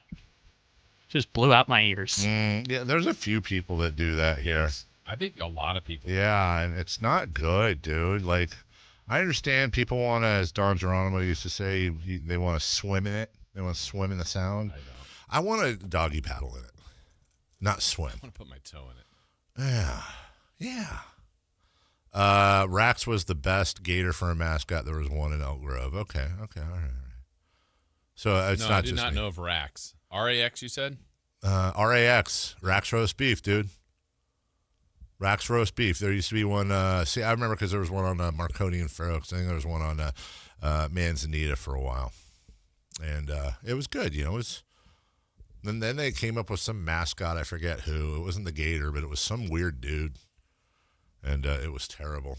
Let's see. We haven't been nice to the text line today because I can't log in. I'm doing this on my phone, so forgive me. Dave, Jason, and Chris. Karl Anthony Towns is horrible on defense and should be a center. He's better than decent on offense. So it is back to our. Okay. I didn't even think Karl Anthony Towns. The best three-point shooting center in history. He says it. I mean, he won a three-point contest. Yeah. All right, we want to get to 3 in the key, and then we'll get to the rest of that. You have that.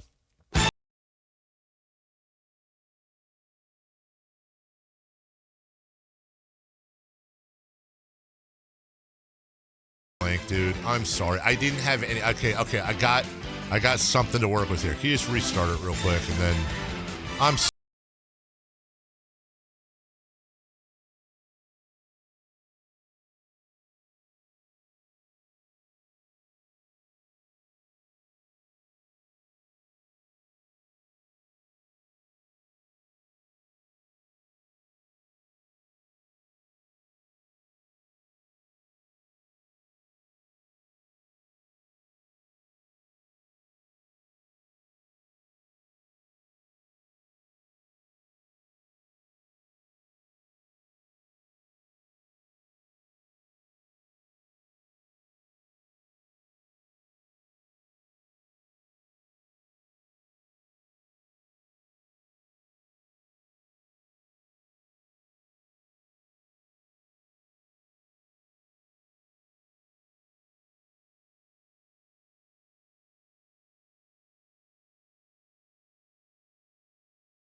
Googling.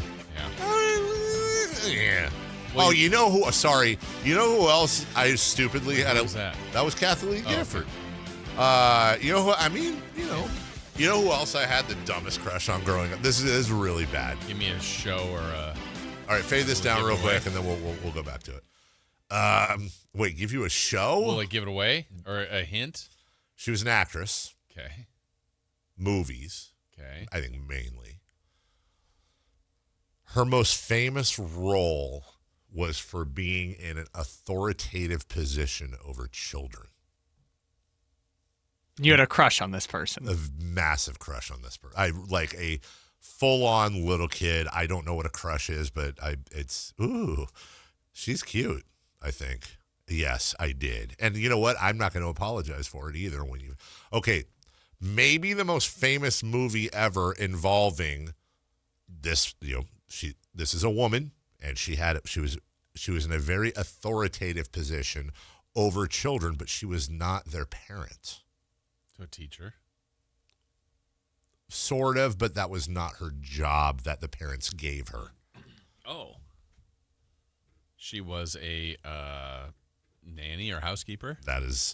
I'll give you nanny since you said it first. Okay. Mrs. Doubtfire? She would. Let me just say it differently. I hope this gives it away.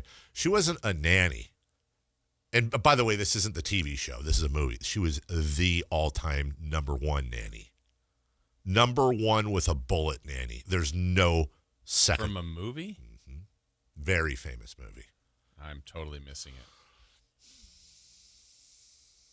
I don't want to give it to you, dude. This movie was a live-action movie with a little bit of cartoon.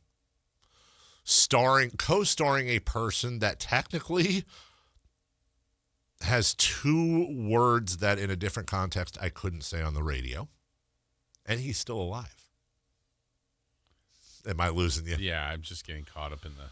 Dick Van Dyke and Mary Poppins, and Julie Andrews star in Mary Poppins. Yeah, man. Julie Andrews? Yeah, Julie Andrews, dude. But Julie Andrews as Mary Poppins. Yeah. Little kid, have you ever seen Mary Poppins, Kyle? When I was like 4 or 5. Yeah, I was whatever, 6, 7, 8, 9, somewhere in there. Sound of Music? Sounded absolutely. You know what? That's a great shout. I always forget about Sound of Music and the Edelweiss and all that crap. Yeah, that was great. Anyway, Suns and Kings played the other night. Now the Pelicans played.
something you're picking tonight to happen? Random stats. Trey Murphy will score 25 or more points. By the way, Chris Verlotta has weighed in on Zion, no pun intended. 21-5, and he says 21-5-7. That wasn't the question. So 21-5, I guess. Yeah.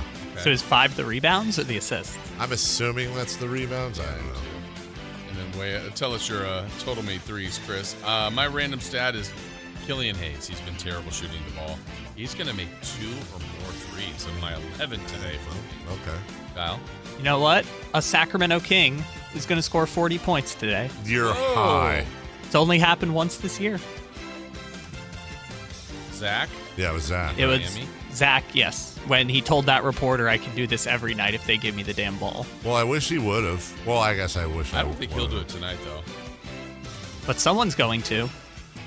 Shout out to Matthew, longtime listener. I tweeted out the picture of that guy making that jambalaya. And I said, there's an alternate life where I live somewhere in the Louisiana region with a super awesome basement man cave and a giant walk-like thing in my backyard making awesome stuff like this for all my friends. And I would be so content. And longtime listener Matthew says, I can see it now 2 to 3 months later. The jambalaya ladle is over the fence. Good knowledge. That's really, really good knowledge. 2 seasons ago, Jason Rossi's 2 teams met in New Orleans.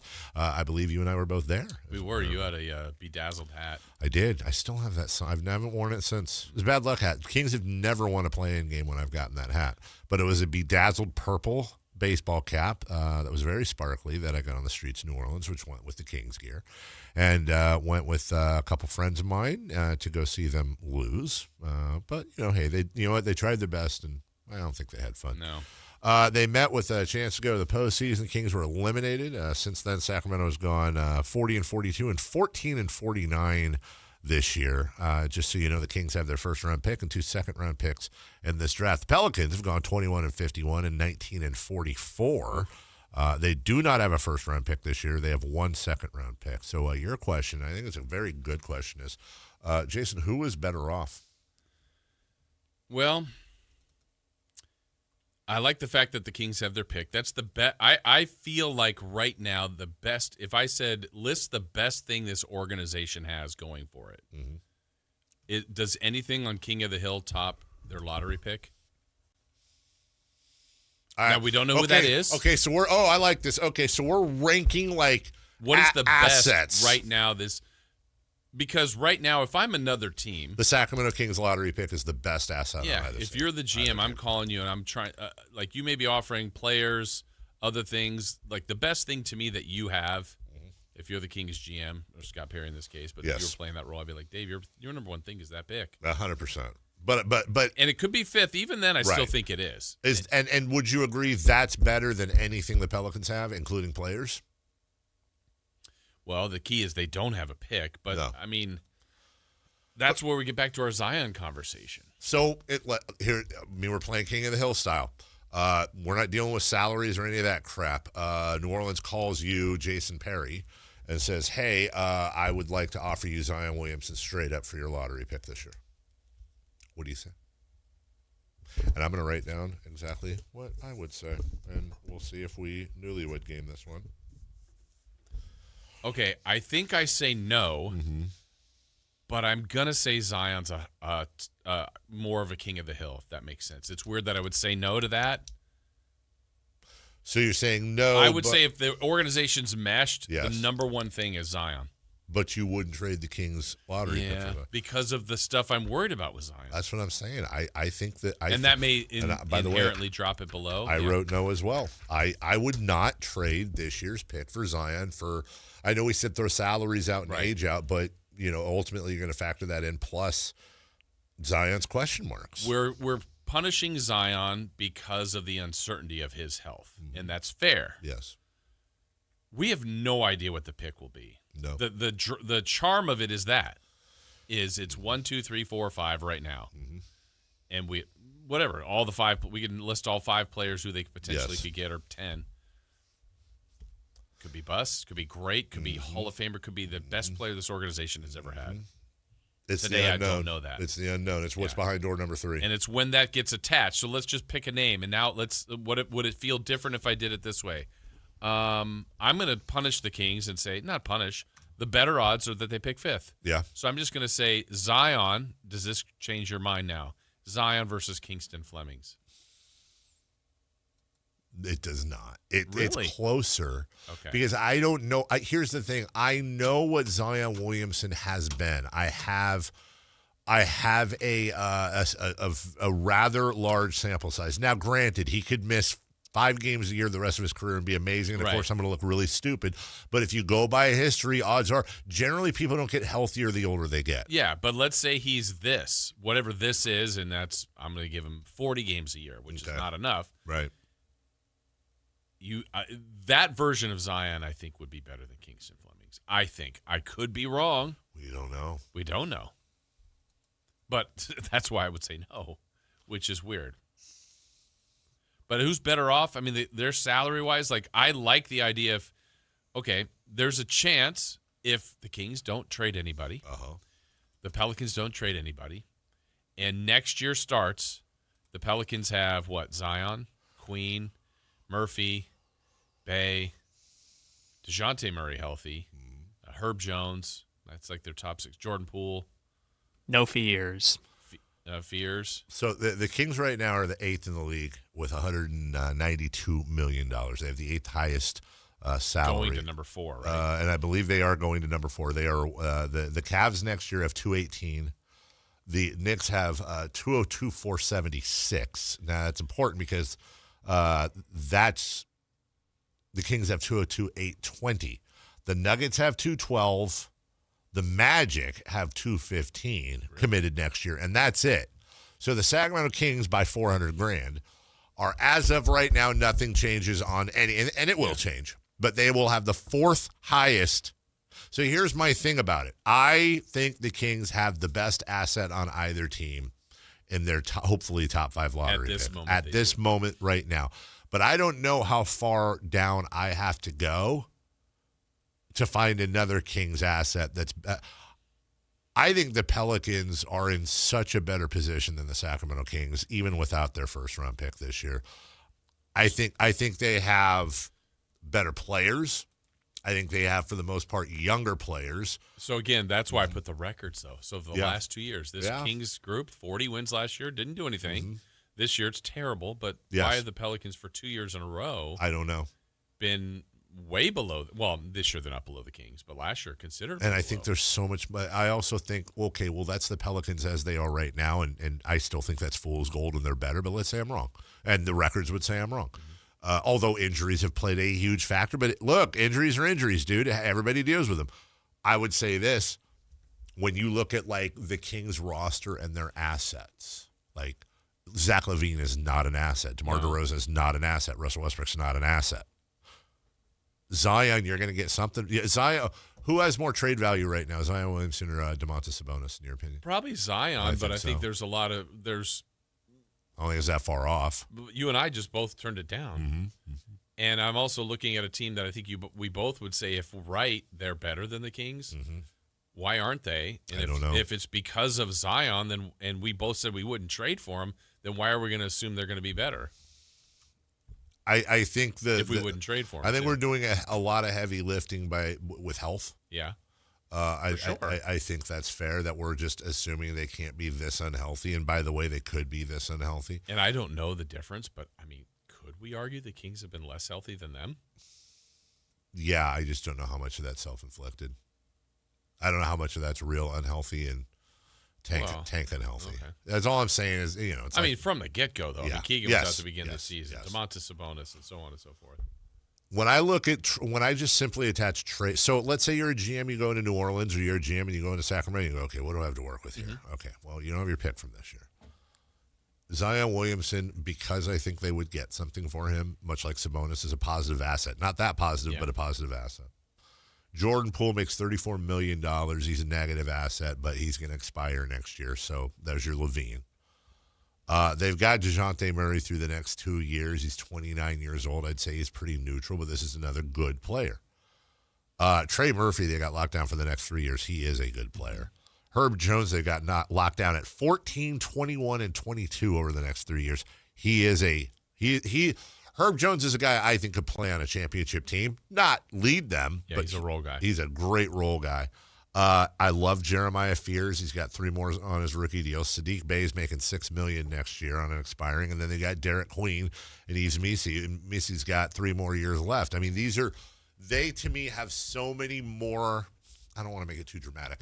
They have more higher level assets than the Sacramento Kings. Yeah, I wonder. I mean, I'm pushing back here to try to figure out, like, sometimes we elevate our players too much, but also then we go, well, nobody wants them. Like, I mean, if we'd go Herb Jones versus Malik Monk, Malik Monk has been a proven bench role player for this league. Yes. Is that? I would. And the contracts aren't crazy different. You're 100% correct, and I would say that based on, if I was Scott Perry and based on what I want this Kings team to be, I would drive Malik to New Orleans if I got offered Herb Jones. swap. But I just mean even like the sure. league-wide thought, like, hey, we're looking at Herb Jones, we're looking at Malik Monk, different players. Yes. I think they were they asking for 2, or the rumor was they were asking for like 2 or 3 firsts for Herb Jones. They didn't get it. Right. But which they were valuing him very high, and I would go, I think Yeah. he would be great on a good team too, but I look at him on your team, and you guys are winning less than 20 games. It's funny because you could argue that Malik Monk is an offensive specialist, how Herb Jones is a defensive specialist. Yeah. I think that's semi-accurate. It's availability. Yeah. You just don't have that many Herb Joneses. Yeah. And then while both these teams are in a spot where you're going, wait a minute, OKC's so good. Spurs are going. There's still the legacy guys like Curry, LeBron, and KD on teams that keep them competitive. Minnesota's thriving. It's just, where do these two teams fit in? And they've got some decent players, each team, the Kings and the Pelicans, but it's just been miserable, really, for both since the Kings were better last year by far than the Pelicans, but it didn't mean anything. No. And then this year they're both near the bottom. And the fact that the Kings have their lottery pick, I think, has them like in a better position, but it's not by a lot. Would it be fair to say, based on the lottery pick and everything that surrounds that, I think in my mind, my opinion, I think the Pelicans unquestionably have more assets. I think they're the better team. I think they have a chance to be a better team quicker. And I think that all the things I just said. But because of that lottery pick, the Kings have a higher ceiling. Because it's such, they have, by the way, they have an infinitely lower floor. Not infinitely, they have a far lower floor, I think, than the Pelicans because of that talent gap. But if the Sacramento Kings go out this summer and they draft the next Anthony Edwards, the next Shea, and I know I'm being but they are going to have probably a top 5 pick in a allegedly loaded draft at the top. So if they go and they grab them, that to me gives them a higher ceiling. Yeah. What's interesting is, obviously you can't redo this, but if Zion was at Duke now, and the Zion that he was, he's number 1 this year. Easily. Like, it's like tank for Zion, and then there's a bunch of other good players around him. Absolutely. They've got him. They've already got Zion. Yes, they have. And yet it's been the injury concern, because when he's played, he's been good. Well, and that's, I guess, the other thing, though, is that we say if Zion was at Duke, he'd be number 1, and I agree, and you agree, but we're also, again, speaking of heavy lifting, that's assuming he was healthy at Duke. Yeah. Now, had he, for example, let's say Zion Williamson had some of the same injury issues at Duke that he had in the NBA, he played 4 years there, which I think is the scenario you're talking about, is that he'd be no, I don't mean that he was. I just mean if he was coming out this year as a guy if from the Duke Zion with the that, same height. Okay. Yeah. If the Zion that came out when he came out, you just fast forwarded it, and it was the same guy having the same year, yeah, he'd be number 1. Yeah. I mean, honestly, what did we talk about? It was Wembanyama, and then Wembanyama and Zion and Cooper Flagg, I think, in the last 10 years have been the ones that have been talked about most. Like, these are the guys. Yeah, I agree. Yeah. They had more. I mean, I'm trying to think of Anthony Edwards, but I don't think he had the hype those 3 did. He didn't. He did not have the hype, though. People knew he'd be good or assumed he'd be good. But, like, what's been Zion's last injury? I feel like it's been a lot of protection.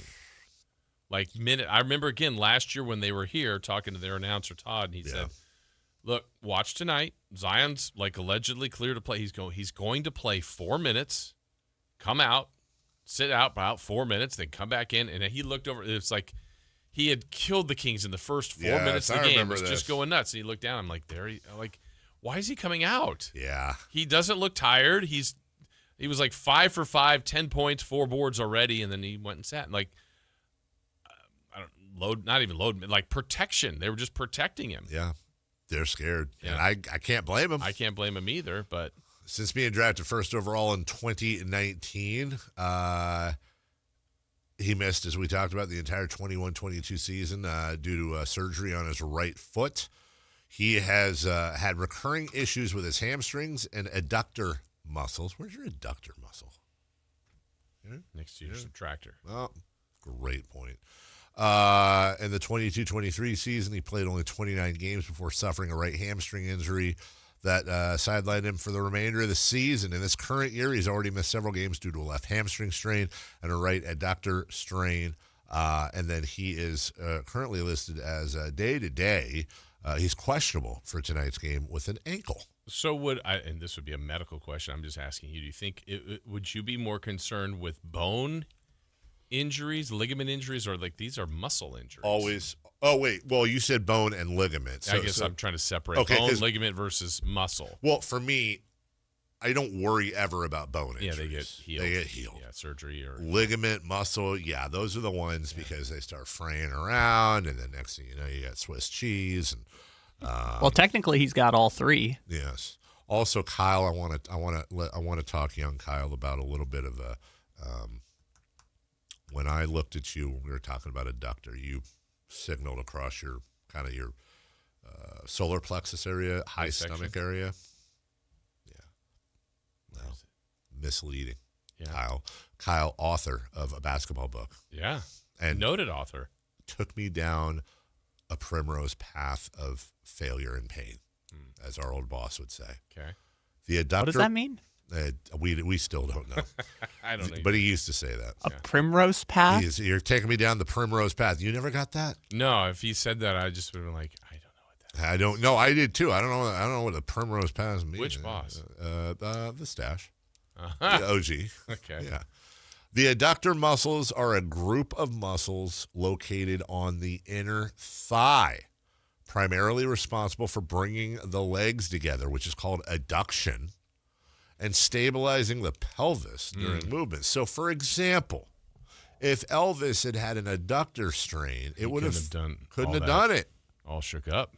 Yeah, it would have been all slightly maneuvering up. He was a hound dog. I thought that said adductor brevis. That's adductor brevis. Position beneath the adductor longus. This is all made. This is all made up. You got the adductor longus, the adductor brevis or brevis, the adductor magnus.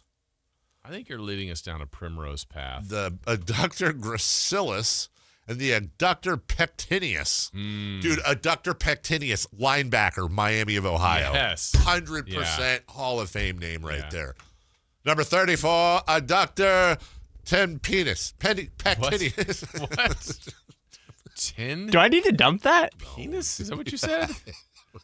How about abductor magnus? That's a great one. Or which is better, adductor magnus or magnus adductor? They're both pretty. Magnus adductor is a kicker. Magnus adductor of the Commanders, yeah. Or a hockey player. But adductor magnus is actually, he just broke the mountains record for the deadlift in the world's strongest man. Oh, he did. Yeah. He could throw a keg over a wall. Adductor brevis has a ketamine addiction, and you don't want to bring him around your friends. How about abductor longus? He's a specific type of actor. Yes, very specific. Very, very specific. Yes, it's a Hallmark actor. And adductor gracilis, yeah, he's a nerd. Oh, wow. Nobody cares about him. Really good at math. He was a Roman senator. Gracilis adductor. Yeah.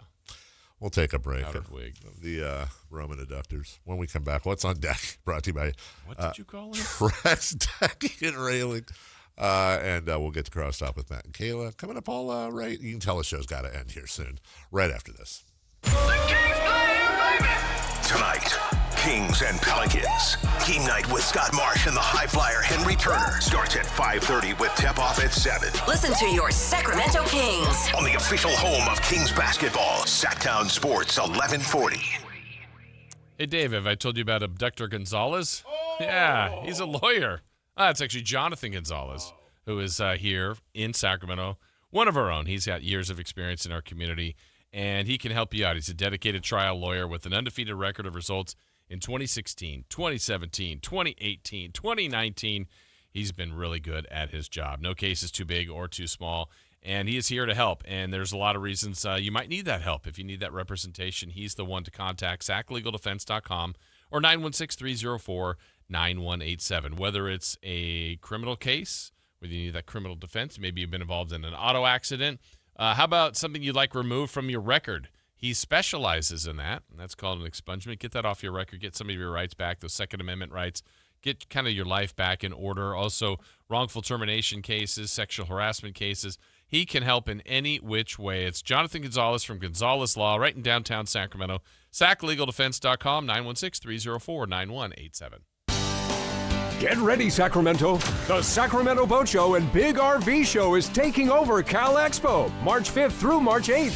Hundreds of boats and RVs, all in one place. From wakeboard boats and pontoon boats to motorhomes, fifth wheels, travel trailers, sprinter vans, plus fishing boats and ATVs. It's 2 huge shows, one massive event.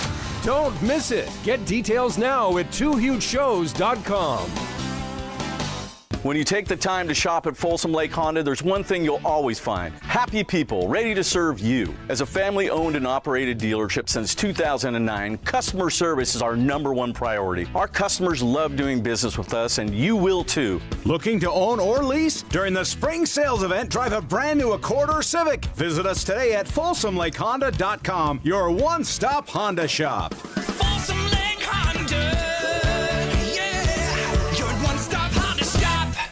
Co-hosts of the wildly popular Bad Friends podcast, Andrew Santino and Bobby Lee. Wow, I can't even believe that this is real right now. Yeah, dude. I feel like this is a scam. It's going to explode on you. No. Live Saturday, March 14th, the venue at Thunder Valley. Do you know what the 3 colors on the Irish flag stand for? What? The hair, the skin, the soul. Oh, is that what liquor does to your soul? Yeah, turns you green. Buy tickets now. Visit ThunderValleyResort.com. Andrew Santino and Bobby Lee. Oh, this is like... That's top notch. Ladies and gentlemen, this is going to be fun. It's time for What's on Deck. Brought to you by Trex Decking and Railing. I just heard that commercial. Andrew Santino and Bobby Lee are coming next Saturday to the venue at Thunder Valley. That's what I heard. Somebody call Jonathan Thunder Valley, and God, we should get them on. Okay. Former friend of the show, Bobby Lee. I mean, still friend of the show, but he's been on these airwaves. Yeah. Naked. Been busy recently. He took off all his clothes in studio. I've told you that. This literally happened. Took off all his clothes, naked as a jaybird, went and sat on Keith Brooks' lap. That is a fact. I saw it, unfortunately, with my own eyes. And how was Keith with it? He was not great. He was. I don't think he was having a good time. Bobby was messing with him quite a bit because Keith was very mess-withable. He kind of put it out there. And I think Andrew Santino, Keith, not Bobby. Bobby obviously put it out there that day. But I've never, I hope this would be a compliment to them. I've never listened to 1 minute of their Bad Friends podcast, not 1 minute. But it always comes up. The clips come up on my feed. I watch I scroll through. It's either the two of them or Tom Segura and his wife. I forget her name, whatever their podcast is, or Tom Segura and Bert Kreischer. I get that one a lot. Those are like the 3 I get, and I just fing. So yeah, they should come on, promote the show that you probably don't need to promote. Ever get Amy Poehler's podcast? I don't. Never have. I don't know why. I see the same ones you do, but that one pops up. Interesting. Well, I get, maybe it's because I also get a lot of, the other part I always get is French Bulldogs. I get French Bulldogs dressed up as whatever, trying to catch Podcasters. The automatic. Honestly, there are a couple of AI French Bulldog podcast clips out there. Also, have you gotten the one where it's, I realize how stupid this is going to sound. it's babies doing stand-up comedy. Oh, yeah. No, I have. My God, dude. The first time I'm like, what? And then I watched the first baby and went, oh, that was funny. They're all... And then there's like 5 of them. I'm like, that's pretty good. They're freaking hilarious. My wife thinks I'm an idiot, and she's right. I mean, I watched it a time. I don't know that I'm going to make it, but it's clever. It's always top 10, and then there's bonus baby with like a... Also, shout out to my wife. The first time I showed her that, she goes, that's AI. No, sweetheart. It's an infant standing up on stage in his diaper, fully speaking talking perfectly. Yeah. So, of course, my response was, are you sure? Are you sure it's AI? Let me tell you something about mommies. I'm like, what? I'd love to know more about Jason Ross's algorithm. Well, what do you got? You got... I told you, I don't know what I'm lately at, but there was a time where I think I watched Mark Wahlberg do the polar plunge, and then I was like, I got a bunch of polar plunges. Yeah. So I was like, I was on that for a while. I still have I have bloopers. Bloopers, yeah. You know. Bloopers are great. And we were doing news bloopers a while back, so I was on that for a while. Wait, you were on what? We were doing news bloopers. But then I'm talking right. more like because he's blind. Water slides and, people like slipping off stairs. Talking about the water slides where like they go down that one water slide and they fly like 90,000. Yeah, that one's there's crazy. One where the guy's running down it looks like a homemade one on a hill, and he slides under the tarp. I do. I have seen that. Do you ever get the one with little kids falling on ice rinks? Wow, roller skating rinks. That. Oh my God! Yeah. Little kids falling down on roller skating and ice rinks is funnier than you think it is. I have some cooking ones. Yeah. Yeah. Do you ever get Jacques Pepin?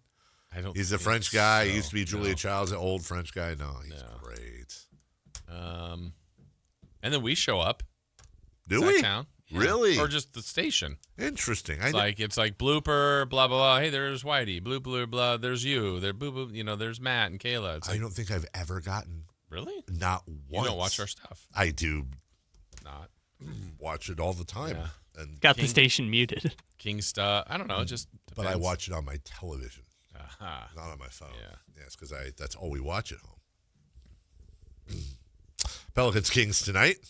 There's some tankeroni and cheese going on. You got the Pelicans and Kings. Well, not tonight. Can't happen. Well, someone will. No. Someone's winning. The Jazz and Wizards. Someone's winning these bottom 40 losses or whatever. It ends tonight. You like jazz? Imagine your little Willie Numpkins. Who? My little Willie what? No, your little, not your. You are little Willie Numpkins. You live in Arlington, Virginia with your dad, Willie Numpkins Sr. Yeah.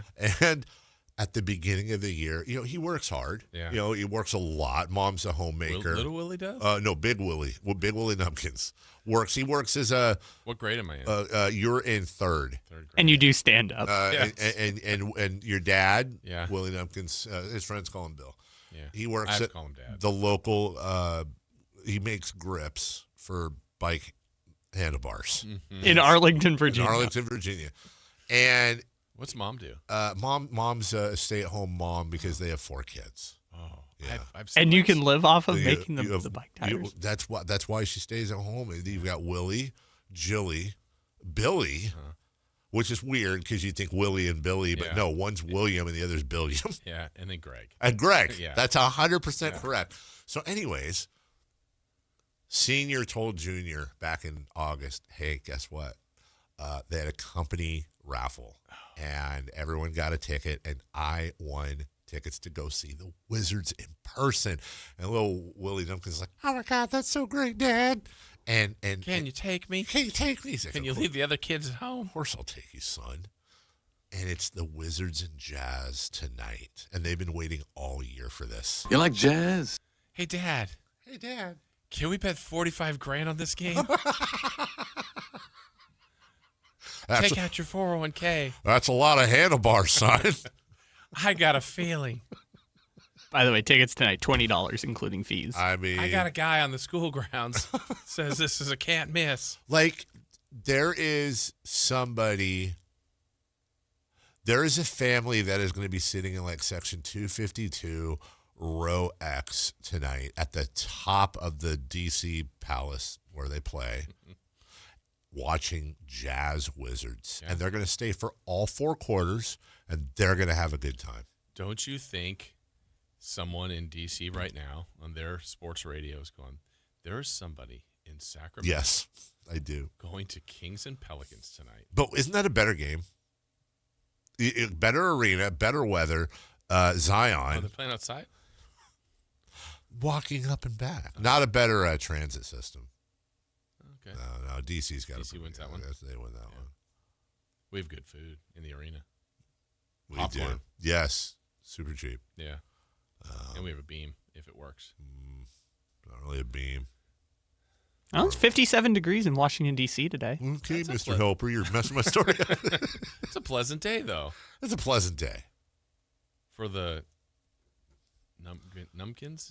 Yeah, the Numpkin family. The Numpkins. Yeah. Willie. Meanwhile, Mom's at home with the other Sally. kids. Yeah, Sally Numpkins. See, I'm like, what happened to this $45,000? She's at home watching turned into 90,000. My 600-pound fiance, UK. She's watching it. Oh, look, Sean Cunningham. Sorry, dude, I'm blowing you up. He texted me. This is basically a feed of kids getting hit with balls. He loves that stuff. Dude, no, Yes. like if I was going to mention him. If I wanted to laugh so hard he sent it to me too. Good. that I would actually strain my adductor, I would watch kids getting hit by balls with Sean Cunningham. Hello. And out of Here's context. Sean Cunningham. Who? I don't know. What? You don't know that drop? What is that drop? Here's Sean Cunningham. Who? I don't know. Is that like a reporter trying to? Yeah. And they didn't know who Sean was? This was back when the DeRozan stuff. Oh my God, that kid got pegged in the face with that baseball. Yeah. Oh dear. Well, I don't want to see him really get hurt, Sean. Jesus, I just like watching him fall and slide on rinks or off of like those big bouncy balls. The rubber balls that you bounce on, and they go flying around a trampoline. I think this kid's going to wear an eye patch. This kid's going to grow with an eye patch on. Yeah. Sean took it too far. I think Sean went over the line. Like, I like watching kids fall down. Sean apparently likes watching kids get brutally injured, and I think that's across the line. Here's Sean Cunningham. Who? I don't know. Nets at Heat, Warriors at Rockets, Mavs at Magic. Raptors at Timberwolves. Pistons at Spurs. Hey, Spurs just beat Finals Detroit. Preview? Yeah, could be. Spurs just beat Detroit in Detroit a week or so ago. Okay. Bulls at Suns. That's the Buns. And Lakers at Nuggets. Luggets? Luggets. You're right. The Luggets. Well, wait, hold on. The Jazz and Wizard. Nope. Wow, actually, both directions is bad. The Waz? That's not so bad. Wizard? Oh, Mavs and Magic. Magic. Mavjic. Nets and Heat. That's neat. Warriors and Rockets. Rockets? That's actually fun to say. Raptors at Timberwolves.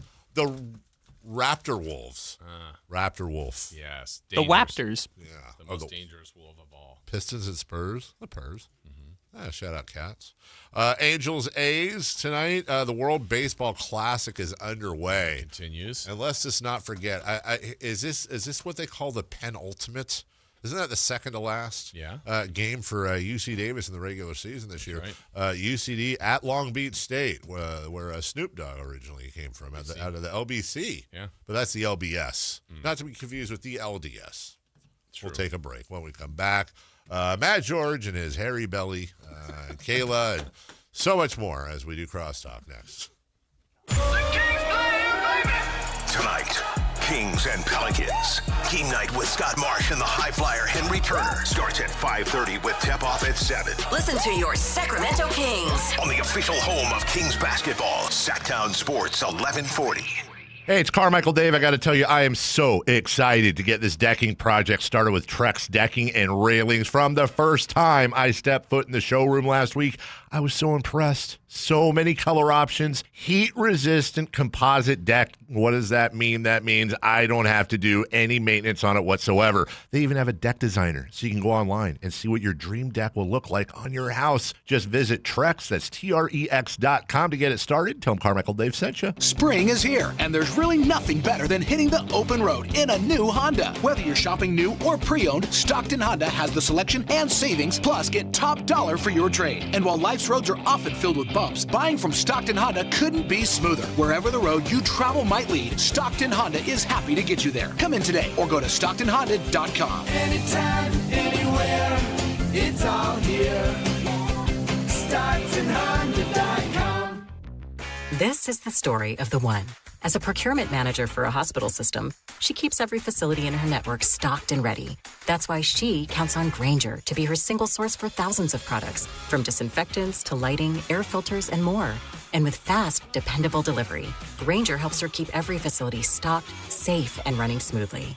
Call 1-800-GRAINGER, click Grainger.com, or just stop by. Grainger, for the ones who get it done. Workdays can be unpredictable, but your workwear shouldn't be. With the Cintas Apparel Plus program, you'll have freshly laundered garments for everyone on your team delivered every week. Cintas has workwear for just about any job imaginable, with high-performance fabrics and an uncompromising fit that stretches and moves with you. Don't leave looking and feeling good to chance. Visit Cintas.com. Oh, I'm ready! And get ready for the workday. Jackson Hewitt knows taxes are complicated, and with multiple jobs and tax forms, they're like Sonata complicated. Our no surprise pricing keeps things simple. Jackson Hewitt does your taxes for only $149 or less. And since we know all the new tax codes, you could get thousands back. So what are you waiting for? Hurry. File with Jackson Hewitt today for only $149 or less, guaranteed. Limited time offer for new clients on federal returns. Participating locations only. Terms at jacksonhewitt.com/149. Confidence is knowing you're ready to handle whatever comes your way. That's what it feels like to take on your workday with Cintas. They make sure your AEDs are up to date, your fire extinguishers are tested and inspected, your floor mats are cleaned and delivered, and your workwear looks good, feels good, and is freshly laundered with the Cintas Apparel Plus program. So are you ready to take on today? Visit Cintas.com. Oh, I'm ready! And get ready for the workday.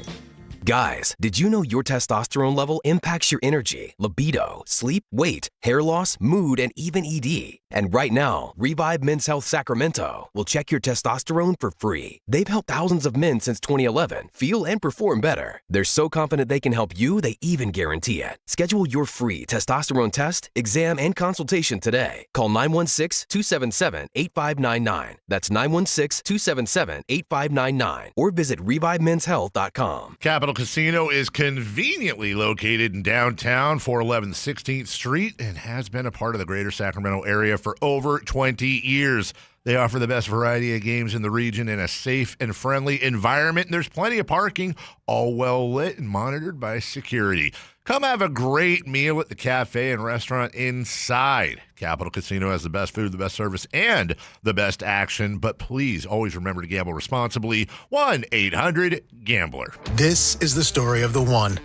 As a maintenance tech at a university, he knows ordering from multiple suppliers takes time away from keeping their arena up and running. That's why he counts on Grainger to get everything he needs, from lighting and HVAC parts to plumbing supplies, all in one place. And with fast, dependable delivery, he's stocked and ready for the next tip-off. Call 1-800-GRAINGER, click Grainger.com, or just stop by. Grainger, for the ones who get it done.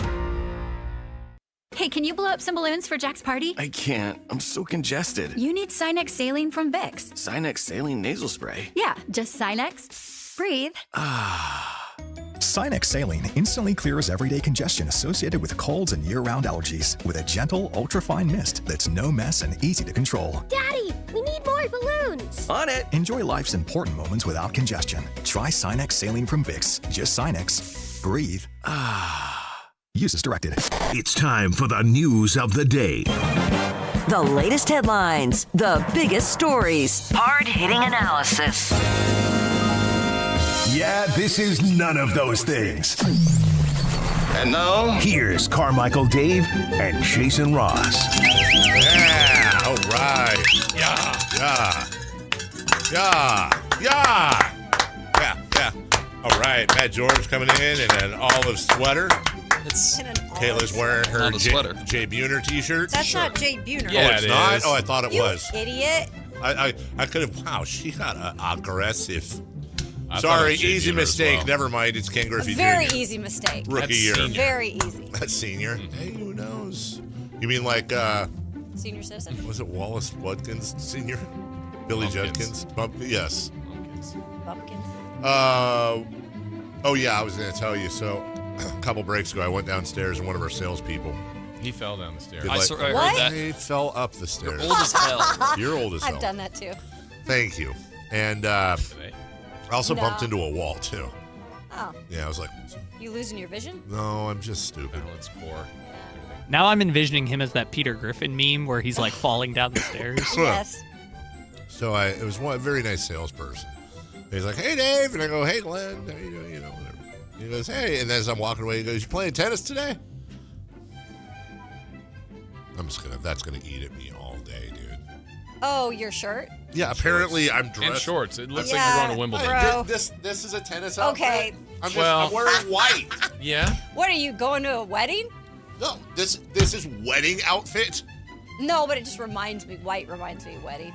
Oh, White. Sorry. Is it Memorial No, Day? it's after Labor Day. I'm breaking the rules. Because you're not. Otherwise, you can't wear it after rules. Labor Day. I know. Yeah, You wear white on Memorial Day? It's after Labor. You wear. Yeah, you start wearing between it Memorial Day and Labor Day is the only time you're supposed to wear white. You live on the edge. Living on the edge. Yeah, I'm wearing white. I'm not playing tennis.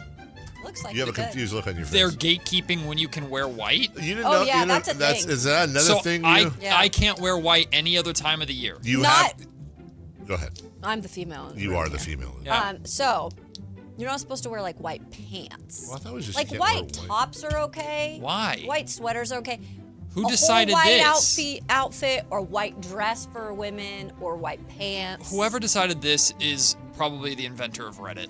Whoever, let me put it delicately. Whoever decided this has a lot bigger issues socially than that, most likely. Huh. Isn't the inventor of Reddit married to Serena Williams? No. That's not great.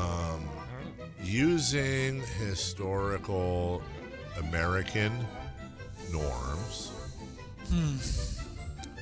why can't you wear white after Labor Day?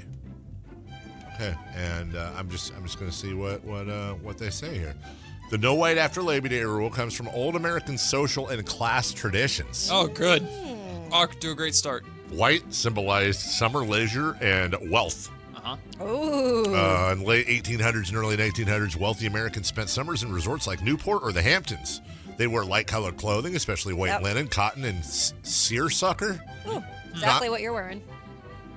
What is seersucker? You don't know the seersucker? I legitimately, I don't know if I've ever heard that word in my life. Really? I have. Isn't that Tim Robbins was in that, the seersucker proxy? I think that's the only time I've ever heard that. Now it makes sense why Dave's the only one wearing white. Labor Day marks the end of the summer social season. Wealth and class. Huh? Summer social season. Wealth and class. And the Hamptons. Yeah. Don't forget that. Oh, it says it mostly disappeared in the 80s. 18 or 19? 1960s, 1980s. Huh. Designers regularly feature winter whites. White coats, sweaters, and jeans are common year-round. Winter whites. Oh, jeez. That was the lead in Breaking Bad.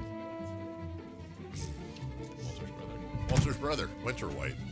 Anyways, what else is going on, guys? Huh? What else is going on? Oh, I don't know. No? A really disorienting question. It's sunny out. That's good. Yeah. Beautiful. One of That's my idiot friends from college who enjoys finding negative reviews of the things that I do and sending them to me found the first Reddit thread about the Matt and Kayla show. Oh. That was neat. Fun. You know, you can always take solace in the fact that no matter how mean they are to you on Reddit, there are horrible people. They hate me more. I'm telling you. We might have a competition. I think they actually did a poll once, and I either finished first or second in like most disliked media personalities. I've done Why? Because they're literally like, and I have no problem These are saying match this on the words, air. not mine. They Love you, Reddit people. You are trash. You are all trash because you wouldn't say anything to me or anybody in person. No, don't say that because then someone's going to come up to you and be like, I'm from Reddit. No, they won't because they're all cowards on Twitter. Okay, all right. On the Well, internet. I just want to say for the record, I think they're great people. Sure. I want to say for the record, I started the thread. How dare Say it to you, my face, J. Ross. Jason. No, I just started the thread. I didn't say anything. No, you just started it. He just Let's get lobbed this going. it. Hey guys, what do you think of? And then just walk away. They should have a thread on celebrity birthdays. Should they? It's brought to you by Crumble Cookies. Hey, are you excited for Crumble Cookies? I wonder what the crumble cookie Reddit looks like. Yummy. Do you have a site? Reading Reddit? Is there like a specific site that you go to? Not that I Have want to yourself scout. Crumble. But Hey, before we get into all this, hey Kayla. Yo. What's your right? You're very. Yeah, you taking. Are you doing like Oh. show notes? I think she's recording what we're saying. Yeah, you're like stenographing. Yeah, so I don't know. I took some notes yesterday I couldn't read them. So I'm redoing a couple things for today because I couldn't read them. All right. It You was were bugging very me. Yeah, she's locked in. locked in. I know. You are locked in. Yeah. Okay. she experienced Highway 50 traffic for the first Oh, time that's today. why. I think I'm now like trying to what is it? Digress? Regret? Whatever the heck it is. That's what I'm trying to do because I was in traffic yelling at things for 55 minutes. Yep. Digress or regress? I'm trying to figure out what word she was in. I know. Like Decompress? or that one too. Okay. All right. Well, all right. Yeah, Highway 50 traffic sucks. It was not good. We need a bridge in Carmichael. It's true. We do. Back to you, Jason. Yeah. All right. Well, since Chris isn't here, I want to actually throw out some movies that you guys might be able to get. Because he gets them all. Or TV shows. How about on this date and what year did the television show The Osbournes debut? Oh wow. Holy smokes. 2004. Ooh. 2000? Is that about Ozzy's family? Yeah. Is it really? It is. I did not know that. You knew Oh yeah. 2008. Do you ever think anybody from Jessup listens to this show and they're just like, come on, Matt, Oh. you're not helping? Perpetual disappointment. Yeah. So. They're all 2003. They're all on Reddit. They're all on Just Reddit. ask me when VeggieTales came out. I got you. Oh my gosh. When did VeggieTales come out? I have no idea. Okay, back to you, Jason. I think Kyle won 2002. Oh, You said okay. 03? Yeah. How about Coming to America? Oh. Number 2, though. As Coming opposed to oh, I gotcha. The second one. The second one? Mm-hmm. Ooh. Yeah, because it's Coming That's 2 tricky. is number 2. Wasn't? Oh god. 2000. 2020. Let's go. COVID. It was the only bright spot. 2021. 2019. 2022. We have a correct answer. Goes to Matt George, 2021. How about They were filming in Starsky 2020. and Hutch, the movie? Very good movie. Was it? You didn't watch it? No, I never watched Starsky and Hutch. I didn't It's either. hilarious. What Did you like Ben Stiller? What do you say? What is it? Let me get on Reddit. It's you've never eaten at Starsky and Hutch? Oh my No. goodness. What is Starsky and Hutch? Really good It's restaurant. a chain restaurant. Started in Texas, I think. Yeah. Where's the closest one to here? There's They one. have In Guys, Galt. There's one in unbelievable. Folsom. Yeah. There's one off of 50 by Naturewood. As a matter of fact. Look for the big water wheel. wheel. No, not anymore. What happened? Somebody- Matt is still You believing didn't see you that? guys. Somebody crashed into the wheel. Oh. No, legit, like Fortune? a couple weeks ago. I didn't know It's a that. high-speed crash. The iconic Oh, wow. wheel. I'm gonna say 2016. Starsky and Hutch. 2014. One of the few movies ever about a restaurant chain. 2008. I would have guessed in the 90s if you hadn't led me. you so still could. 2010. Kayla's the closest, 2004. Oh, I was right there. Okay, happy birthday to, let's go with Kyle Ledbetter. Shanahan. Tucker. Draper. Schwarber. Oh. Schwarbs is 34. He made the top 100. He Abbott did. Elementary. Is he that old? He's not young. 32. 31. 33. Oh, we have a correct answer. Goes to Kyle Ledbetter, 33. Wow. Happy birthday to, we got some former Kings here. Brian Grant.